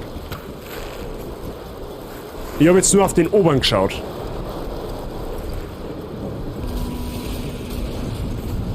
Aha, da siehst du es da. Schon wieder Schuhe draus. Ich habe jetzt nur auf den Balken überall von der Glocke geschaut. Ich habe jetzt die zwei Balken auf der Seite gar nicht gesehen. Ja.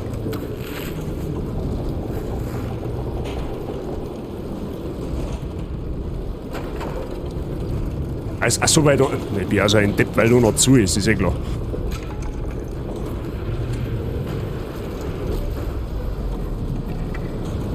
Mann, da fliegt die ganze Bude über den Haufen, das ist ja Wahnsinn. Ah. Willst du jetzt auch zum Scheißen, oder was?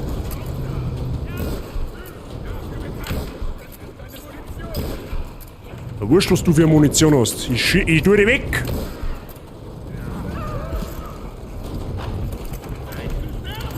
Oh.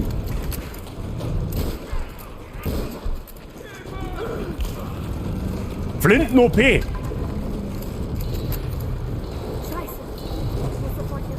Ja, ach nee. Natürlich, ich nehme den Mund aber trotzdem noch mit. Und wenn dir die Bude ums Ohr umfliegt, ist mir das auch wurscht. Ja toll, natürlich ist jetzt mein Mundbeutel wieder voll, ist eh klar. Freiwillige Begrabung unterholzen. Die wollten es ja nicht anders. Ach, da geht jetzt kein Wind mehr, oder was?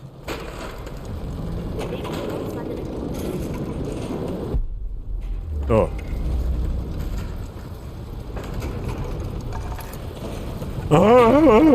Jetzt ist der mittlere Balken von Relevanz.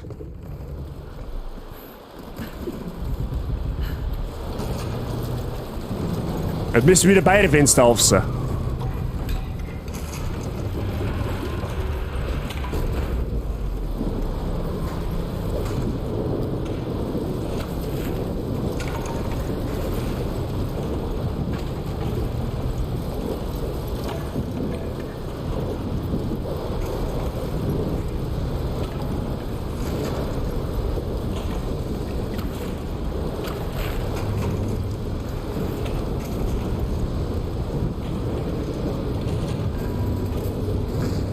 Ja, warum hat das beim ersten Mal nicht funktioniert? Wieder ein Holzsplitter eingerannt, oder? War auch nichts Neues.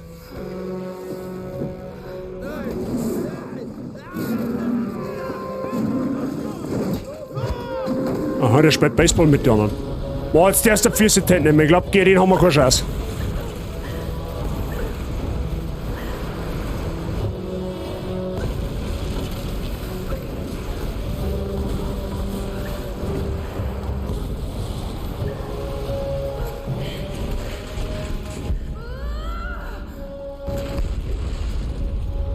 Ja, das kann man noch richten, das macht nichts.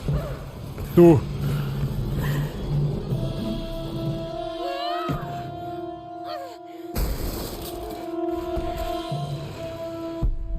Ja, super toll.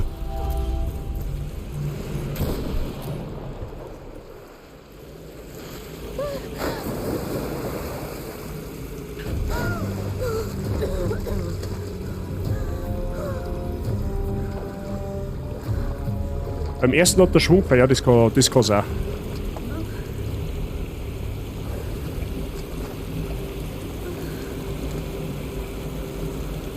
Da macht er gerade was, wenn er trägt wird, Lara. Im Moment schon, ja. Hallo? Hallo? Sam? Hallo? Sam? Hier ist Lara. Oh Gott, Lara. Es tut so gut, dich zu hören. Ich auch, Sam. Ist der Rest der Crew bei dir? Nein, ich habe das Funkgerät einer Wache gestohlen. Eine Wache? Ich wurde entführt. Was? Wo bist du? Ich weiß nicht. In einem japanischen Palast. Sie reden immer über ein Feuerritual. Lara, ich habe eine Scheißangst. Scheiße, da kommt jemand. Sie dürfen mich sehen. Sam? Sam! Ein Feuerritual. Wie auf dem Bild in Himikos Grab. Rob, bist du da? Ich bin unterwegs zum Palast. Wenn Sam recht hat, werden die anderen auch dort festgehalten. Ich komme zu dir. Und wir gehen zusammen rein. Ja, super toll.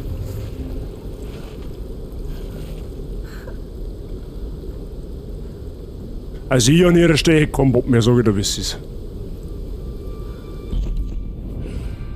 Gerade als ich dachte, es könnte nicht mehr schlimmer werden. Was waren das für Dinger in dem Kloster?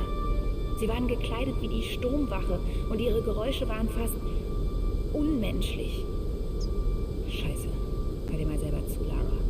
Du klingst wie Dad. Es ist, als wären sie Überreste einer untergegangenen Zivilisation. Okay, jetzt klinge ich wirklich wie Dad. Ich weiß nur, dass sie diese Männer getötet haben. Und sie würden sicher nicht zögern, mich auch zu töten. Richtig, ja. Aber daran darf ich jetzt nicht denken. Sam ist in Schwierigkeiten und ich muss sie zurückholen. Sie verlässt sich auf mich. Ja, ja. War nicht schlecht. Das Problem ist, dass du selber nur Probleme hast, aktuell. So. Aber da hinten ist was Neues freigeschaltet worden. Was haben wir da jetzt? Klettergewandtheit. Verbessern Sie Ihre Kletterkünste, um sich schneller fortzubewegen und Sturzschäden zu vermeiden. Okay. Orientierung. Setzen Sie Ihre geschärften Sinne ein, um versteckte Belohnungen zu finden. Und das dürfen wir noch nicht haben. Okay, was haben wir da jetzt noch? Jäger, da haben wir was freigeschalten. Schalten Sie Ihre Feinde mit Finesse aus, um größere Belohnungen zu halten. Das hört sich schon mal sehr zauberhaft an. Und beim Kämpfer haben wir auch was Neues freigeschalten. Das ist das mit dem Dreck ins Gesicht werfen, davon hätte ich jetzt nicht viel. Axtexperte versetzt Sie Feinden mit ihrer Klettaxt einen tödlichen Hieb, das ist zauberhaft. Ausweichkonter. Weichen Sie einem Gegner aus, stoßen Sie ihm einen Pfeil ins Knie und versetzen Sie ihm dann den Todesstoß. Mehr Pfeile im Knie haben mehr gut. So, dann haben wir das. Können wir nur was aufbessern? Wir haben auch Flinten gekriegt, das ist ja schon mal was. Das ist das Ding da, Schrotflinten-Upgrades haben wir. Warte mal, wir müssen erst einmal das Ding da noch weitermachen, oder? Wir haben jetzt 665, ja komm, bauen wir die einmal fertig aus, dann ist die einmal außen vor und den Rest können wir noch irgendwie, wenn möglich, in Schrotflinten ballern. Polierter Bolzen. Erhöht Taktrate zwischen den Schüssen, erhöht die Schussfrequenz. Hört sich gut an. Gepolsterter Frontgriff, der die Waffe beim Schießen stabilisiert und damit den Rückstoß verringert. Das ist wieder, um mein Kartoffelhemd zu kompensieren. Das ist sehr gut. Ein geschlitzter Laufmantel, der die Bedienung erleichtert und dadurch den Schaden erhöht. Ja, das ist auch nicht schlecht. Dann fangen wir aber trotzdem einmal an mit Kartoffelhemd-Kompensierung. Ja, den Schaden machen wir dann beim nächsten Mal. So, ansonsten haben wir jetzt nichts mehr, oder? Ich glaube, haben wir gut investiert. So. Und wo wir schon beim nächsten Mal haben, Freunde der Sonne, dann machen wir das nächste Mal weiter. Ja? Ich glaube, ein guter Cut-Off. Wir müssen mal zum Roth zurück. Die Sam ist in Gefahr, wie auch immer. Ja, die ist in irgendeinem so Tempel gefangen. wahrscheinlich mit den komischen Ritterkasperl oder die wo da umeinander eiern. Der große Dicke da mit seiner Keule, ja, der ist sehr imposant. Auf den wird man wahrscheinlich noch treffen. Ja, den sagen sie ja nicht gerade zwicksen Spaß. Ich möchte ja wirklich gerne mal in einen Shooter spielen sehen, aber 200.000. Ah gut, sag, na, tja. Herbert, was ist es dir wert? Was ist es dir wert? Ein Shooter wirst du nur auf diese Art und Weise bei mir sehen und sonst gar nicht. Ja, gut, muss man halt natürlich jetzt immer in Relation sein, was siehst du als Shooter? Ja? Tomb Raider oder Resident Evil, da schießt du ja gewissermaßen auch, aber ich gehe jetzt einmal davor aus, du meinst einen Ego-Shooter, einen klassischen, also sowas wie Warzone oder so ein Zeug. Das wirst du bei mir halt an und für sich nicht sehen. Ja? Und das hat Gründe warum und du sagst das ja eh. Gib 1 Mille, kann ich nicht. Ich kann dir auf Twitch keine Kanalpunkte geben und auch nicht entziehen. Ja, du kannst das selber entziehen, indem du einfach Sachen und Zeugs requestet und selbst wenn ich das könnte, da die jetzt nicht einfach random irgendjemand eine Million Kanalpunkte geben. Deswegen das Kappa, ich weiß. So, Freunde, wie hat's euch denn taugt? Ja, haben wir Tomb Raider affin geworden? Ja? Für die es noch nicht waren. Ja? Ich meine, wenn die ersten Tipp und Scheißen lesen, dann haben die meisten von Haus aus schon affin. Aber der eine oder andere hat ja Tomb Raider vielleicht vorher noch nicht so kennt. Und jetzt ist ja doch mittlerweile schon ein wenig actionreicher geworden. Ja? Wir keine Million Kanalpunkte. Ja, wir kann man auch keine Million Kanalpunkte nicht haben. Ich verstehe die Frage nicht. Also ich sage jetzt einmal so, ich lasse meinen Twink-Account gewissermaßen aber ein wenig mitlaufen, damit ich selber ein bisschen einschätzen kann, wie viele Kanalpunkte, dass man den so als Non-Sub ein wenig kriegt. Und der hat jetzt aktuell 115.848 Punkte. Ja? Der ist aber, wie gesagt, ich glaube, 2-mal Sub gewesen. Als Sub kriegst du ja 1,2 Multiplier. Ich habe gehört, Tier 2 und Tier 3 Sub haben dann höheren Multiplier. Soll jetzt kein Band nicht sein, ich sage es gerade dazu. Aber nur, dass er mich so ein wenig richten kann, wenn Dwifey natürlich einer schreibt, sie hat jetzt schon wieder 50.000 Punkte. Ja, GG, das geht eh relativ schnell. Ich weiß gar nicht, wann hat denn Dwifey ihren Spiele-Request gemacht? Das muss irgendwann im Sommer gewesen sein, weil da haben wir Blocktail gespielt. Das weiß ich noch. Das muss irgendwann Sommer rum gewesen sein, oder Anfang Sommer, besser gesagt. Ich mach die Depf, ja, bei dir wundert es mich sowieso nicht. Du hast 26.000. Jetzt bin ich gerade mal überlegen, hast du schon mal was eingelöst? Glaub noch nicht, gell? Also nichts. Ja, dein Ding. Dein Willkommenssound. Ja, richtig. Also wenn du sagst, hättest du um die 70.000. Rund. This is where the fun begins. Ja, genau. Der zum Beispiel. Du bist bei 71.000. Ah, beim Siegi bin ich mir nicht sicher. Mag er Wunsch geben oder mag er Hall of Fame? Option 35.000. Ja, der hat. Gut, abzüglich der 40.000, wenn wir Willkommenssound, dann hättest du auch schon ein Spiel gehabt. Ich habe jetzt grob überschlagen, insgesamt 120.000. Das kann locker hinkommen. Du hast das Spiel eingelöst und du bist eigentlich jedes Monat Sub bei mir, also das kommt sich locker hin. Wenn nicht sogar ein wenig mehr. Also das kann durchaus möglich sein. Gerade die Leute, die wo wirklich schon, also wirklich hübsch von Anfang an dabei sind, die haben alle schon um die 100.000 Punkte gehabt. Hall of Fame Beste, ja, dann hat sich das auch schon erledigt, sagst du das da. Du hast da schon wieder 17.000. Ja, schön. Und jetzt musst du da rechnen, du hast da dein Spielesound, dein Willkommenssound schon eingelöst. Abzüglich die Gaming-Wissen, Wunschgame und so weiter, plus 27.000. Ja, du rotzt halt wirklich viel aus. Ja, du rotzt halt wirklich brutal viel aus. Mit den ganzen Sounds. Und ist ja auch okay, es sind eigene Punkte. Macht damit, was ihr wollt. Für das ist ja das Zeug da. Ja, ich will ja ein wenig Abwechslung bieten können. Ja, es sollte ja nicht einfach. Es sollte ja nicht einfach irgendwie sein, dass man sagt, okay, ja, der hat zwei Sachen, wo ich was einlösen kann. Irgendwann wird es halt langweilig. Ja. Was bringt da die Hall of Fame? Ist das nicht einfach ein VIP? Nein. Ein VIP ist bei mir nicht käuflich. Ein VIP wirst du durch unterschiedlichste Gründe. Hall of Fame ist einfach eine Wertschätzung, da wo ich einfach die als Person namentlich in meiner Bio erwähne. Das hat mit VIP gar nichts zu tun. Meistens, es ist halt meistens so, dass dann einhergeht, dass man früher oder später dann einmal VIP wird. Ja, das ist ja logisch. Aber weil wenn einer 100.000 Punkte zusammensammelt, um in Hall of Fame zu kommen, dann muss er schon eine Zeit zuschauen. Ja, das macht jetzt nicht einer, der wo vielleicht alle 8 Wochen einmal da ist. Also, nicht, dass ich es abwertend meine, um Gottes Willen, ich bin dankbar für jeden, der wo zuschaut. Und wenn es auch nur alle 8 Wochen einmal ist, dann ist mir das auch recht. Aber meistens geht das eine mit dem anderen einher, früher oder später. Ja? Falls man es nicht schon ist, was? Ja, genau, falls man es nicht schon ist. In dem Fall der Price und der Mozart kann jetzt in der Hall of Fame, die waren aber vorher schon VIP, abgesehen davon. Ja. Genau. Aber so grundsätzlich ist bei mir ein VIP, das ist eines der Dinge gewesen, die wo man vorgenommen, ein VIP ist bei mir nicht käuflich. Ein VIP das entscheidet dich selber, wer das wird. Das hat unterschiedliche Voraussetzungen, in Anführungszeichen, ja. Also VIP wirst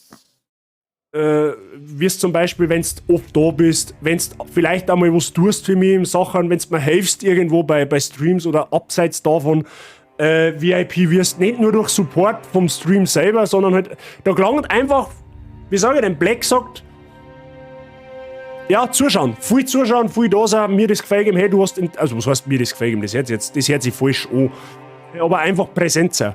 Dann kommt das früher oder später ganz von allein, meistens. Ja, wenn du dann noch irgendwie genauso damisch drauf bist wie ich und alle anderen da im Chat und die halbwegs gut aufführst, dann sage ich keinen Grund nicht, irgendwann nicht bei einem VIP zum geben. Ja? GSC Hoops. Du warst das auch schon, bevor du Bock gewesen bist. Ja, richtig, ich weiß gar nicht mehr, warum habe ich die zum... Du hast ganz am Anfang brutal verklippt von mir. Das, glaube ich, war einer der Dinge. Aber das ist auch völlig wurscht. Also da sollte sich jetzt da nicht irgendwie gebaitet fühlen. Es ist, holt man es einfach unterm Strich fest, ich bin dankbar für jeden, der wo da ist. Ich bin dankbar für jede Minute, die ihr da seid. Ich mache keinen Unterschied zwischen den Leuten, die jeden Stream da haben und die, die beruflich oder privat einfach unterwegs sind und halt dann nicht so viel Zeit haben zum Zuschauen. Ja, für mich sind wir alle eine Community, wir haben alle einen Haufen. Ja, wir sitzen alle im selben Boot. Wir sind alle auf Twitch, weil wir Bock auf Zocken haben oder auf Content haben. Ja, und ich mache da keinen Unterschied von jeder einzelnen Person, egal ob er Sub ist, ob er Follower ist, ob er 300 Stunden Watchtime hat oder ob er 3 Stunden Watchtime hat. Das interessiert mich in dem Fall nicht. Ich mache meinen Content nicht davon abhängig, ob ich vielleicht zuschauen oder je nachdem, was für einen Status du bei mir hast. Ja, das ist mir scheißegal. Also für mich, wir sind alle, wie gesagt, wir haben alle gleich, im Endeffekt. Ja? Ob jetzt natürlich, in dem Sinn, sagt jetzt der eine oder andere, ja, toll, aber der VIP wieder, oder ist ja nicht umsonst VIP. Aber VIP ist halt eine Symbolik, sage ich jetzt einfach einmal, ja. Ich hab Bock auf Depf und Schnitzel. Ja, ich kann da halt weder mit Depf noch mit Schnitzel helfen. Da musst du jetzt selber irgendwie helfen. Ja, da gibt's Möglichkeiten. Ich bin auf Twitch, weil ich Menschen nicht mag. Ja gut, zwangsweise sitzt halt jetzt da ein Mensch und du hast da zwangsweise mit Menschen zu tun, aber ich verstehe, auf was du hinaus willst. Gut, Schnitzel klopft. Viel Spaß, Herbert. Wir sind alle gleich und der Sei ist geschubst. Richtig, genau, der Sei ist anders. Wir haben alle gleich, aber der Sei ist anders. Naja, so. Freunde der Sonne, noch ganz kurz die voraussichtlichen nächsten Tage, was da so ansteht. Folgendes. Nächster Stream, wahrscheinlich Samstagabend, gegen 20 Uhr, so wie letzten Samstag auch. Frau Bazi ist nicht im Haus, da spielen wir das Wunschgame von der Frau Fichterli. Das werden wir da einzwicken. Eventuell haben wir dann am Sonntag, das weiß ich aber noch nicht, das erfahre ich morgen. Ja, je nachdem, ob ich Tennis spielen muss oder nicht, machen wir Sonntag einen Frühschoppen. Da spielen wir dann weiter mit God of War. Sollten wir streamen, ja, gehen wir mal davon aus. Dann, Achtung, das Kind sein Kind der Telefon schreiben oder auf einen Zettel oder auf Discord reinschauen. Ausrufezeichen Discord für alle Neuen, die da noch nicht drauf haben. Gerne mal draufschauen, dann kriegst du alles mit. Aber aufpassen jetzt. Nächsten Sonntag, ich plan's einmal, nächsten Sonntag Community Zock. Wir haben ja die 200 Follower-Marke mittlerweile schon deutlich geknackt. Ja, da wird es Zeit für einen Community-Zock. Was wir da genau tun, das sage ich dann noch bei Zeiten in Discord. Ja, ich kündige alles auf Discord an. Das ist das Erste. Und das Zweite, was sind auch schon mal vorsichtig. Vorsichtig auf die Telefon schreiben könnt oder sonst wohin. Am 24. Dezember, also an Weihnachten, machen wir sehr wahrscheinlich wieder einen Frühschoppen-Stream. Ein kleiner, so für 3 Stunden, so wie letztes Jahr ungefähr. Da wird man casual wahrscheinlich irgendwo spielen. Irgendein Projekt, Tomb Raider, God of War, je nachdem, was halt so läuft. Und jetzt kommt eigentlich das Wichtigste. Ich mache am 24.12. eine Special-Ankündigung. Ja? Was genau das ist, behalte ich noch hinter meinen verschlossenen Lippen. Ja, aber am 24.12. gegen Ende des Streams hat der Bazi eine Special-Ankündigung für euch. Ja? So viel dazu. Mehr kann ich aktuell noch nicht sagen. Ein Baby-Bazi... Nein, so kriminell auch wieder nicht. Gottes Willen, Marschall. Der ist klar, der kriegt ein Baby. Die ist schwanger, 100%. Na, nichts dergleichen, keine Sorge. Ich bleibe schon noch ein wenig erhalten als Nicht-Elternteil. Ja? Ein bisschen. Gottes Willen. Na, so ein gravierender Einschnitt. Sagen wir mal so, das, was ich euch am 24.12. Verkünden oder ankündigen werde, das ist etwas, mit dem ich selber nie gerechnet hätte. Ja? So viel dazu. Papa-Bazi. Ja, genau. Wenn ich mal Vater will, bin ich immer der Gamer-Bazi, dann bin ich der Papa-Bazi. Das war dann mal ein interessanter Name auf Twitch, wenn du mich fragst. Okay, weil ohne dass ich da jetzt easy Werbung mache, ich hätte am 24.22 öfter auch eingeschaltet, Weihnachtsessen, Vorbereitung und so weiter. Ja, so kein Thema nicht. Ist ja kein Thema nicht. Nur weil ich stream, heißt das nicht, dass du nicht streamen darfst. Um Gottes Willen. Bei mir ist ja der 24.12. ist noch so ganz kleines bisschen in der Schwebe, aber normalerweise haut die sie. Frau Bazi geht den Vormittag zu ihrem Pferd, ich bin ja allein daheim, so und am Nachmittag geht für uns Weihnachten im Endeffekt erst an. Deswegen, ne, aber gut. Ja, also am Nachmittag stream ich am 24. safe nicht. Das kann ich jetzt schon mal 100% garantieren. Wenn ich stream, dann 10 Uhr Vormittag bis um 1 ungefähr, dann ist finito. Also, ne, so ist jetzt einmal der grobe Plan.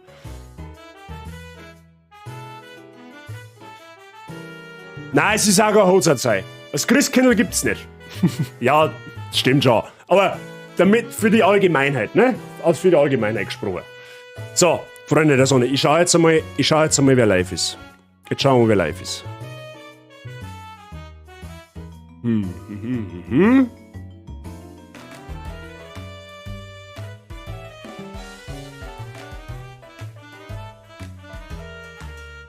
Oh, ich glaube, ich hab jemanden. Ich glaube, ich hab da wen. Der ist passt perfekt, den bin ich unschuldig. Abgesehen davon. So gehst her. So. Bazi plant eine Österreich-Tournee. Nein, das auch nicht. Für das bin ich. Also, ich hätte nichts dagegen, aber für das bin ich noch ein wenig zu klar. Wer weiß, wie es in ein paar Jahren ausschaut. Keine Ahnung. Eher unwahrscheinlich. Aber nächstes Jahr wird es mit Sicherheit das eine oder andere, die eine oder andere Möglichkeit geben, wo man mal eine Community-Zusammenführung hat. Ja, da schauen wir nächstes Jahr. Da soll sich der Zukunftsbazi mal drum kümmern. Ja? 2023. Ja? Da bleiben wir mal noch in dem Jahr. Lieblingsnachbar-Bazi. Du planst eine Community-Tournee, wo ich unterwegs bin. Ja, dann sagst du mir einfach Bescheid und dann treffen wir uns irgendwo. Bazi lädt uns alle zum Fuhrer rein, habe ich gehört. Nein, da gelangt meine Mietwohnung nicht. Das kannst du vergessen. Da gelangt mir meine Mietwohnung nicht. Aber gut, so, Freunde der Sonne, vielen lieben Dank wieder mal fürs Zuschauen, wieder mal fürs Einschalten, fürs Dasein und so weiter und so fort. Ich hoffe, es gefällt euch, aber davon gehen jetzt einmal schwer aus. Hab Bazi schon live gesehen. Richtig, du hast mich schon live gesehen. Und der eine oder andere auch. Und der eine oder andere, wo mich noch nicht live gesehen hat, das wird man mit Sicherheit nächstes Jahr irgendwie mal arrangieren können. Wir gehen jetzt zum Red Delay. Das passt gerade ganz gut. Der hat mich auch schon zweimal geradet in letzter Zeit. Jetzt kann er mir mal ein wenig revanchieren dafür. Der macht jetzt aktuell Just Chatting, wenn ich es richtig gesehen habe.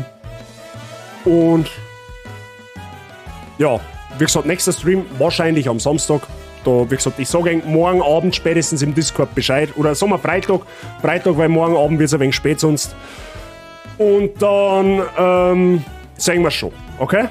In dem Sinn, checkt meinen Discord-Server aus. Wer noch nicht drauf ist, habe ich vorher schon gesagt, Ausrufezeichen Discord, kommt einfach drauf. Da hat mich wirklich wahnsinnig gefreut. Das kostet nichts. Ihr kriegt alle Infos, die ihr braucht, wenn es um mich und meinen Stream geht. Könnt ihr natürlich auch über andere Sachen und Themen sprechen da drauf. So ist er nicht. Gern noch auf den Following-Button drücken, wenn du es noch nicht da hast und dir gefällt, was ich hier betreibe. Ja. 213 Follower, absoluter Wahnsinn. Darf aber auch gern mehr werden. Kostet nichts, aber hilft mir schwer. Okay? Vielen lieben Dank dafür. Dann wünsche ich euch jetzt noch einen schönen Abend. Ja? Bringt die Woche noch gut um. Viel Spaß beim Red Delay. Gerne ein Following auch bei ihm da lassen, wer es noch nicht da hat und wer ihn nicht kennt. Ebenfalls ein bayerischer Streamer-Kollege, der in Österreich lebt. Ja, das ist auch eine zauberhafte Kombi, habe ich mal gehört. Und ja, ansonsten haut's euch rein, habe ich die Elf, für heute bin ich raus. Wir sehen uns dann spätestens Samstag wieder. Wird euch und habe die euch. Ob moderieren kann ich.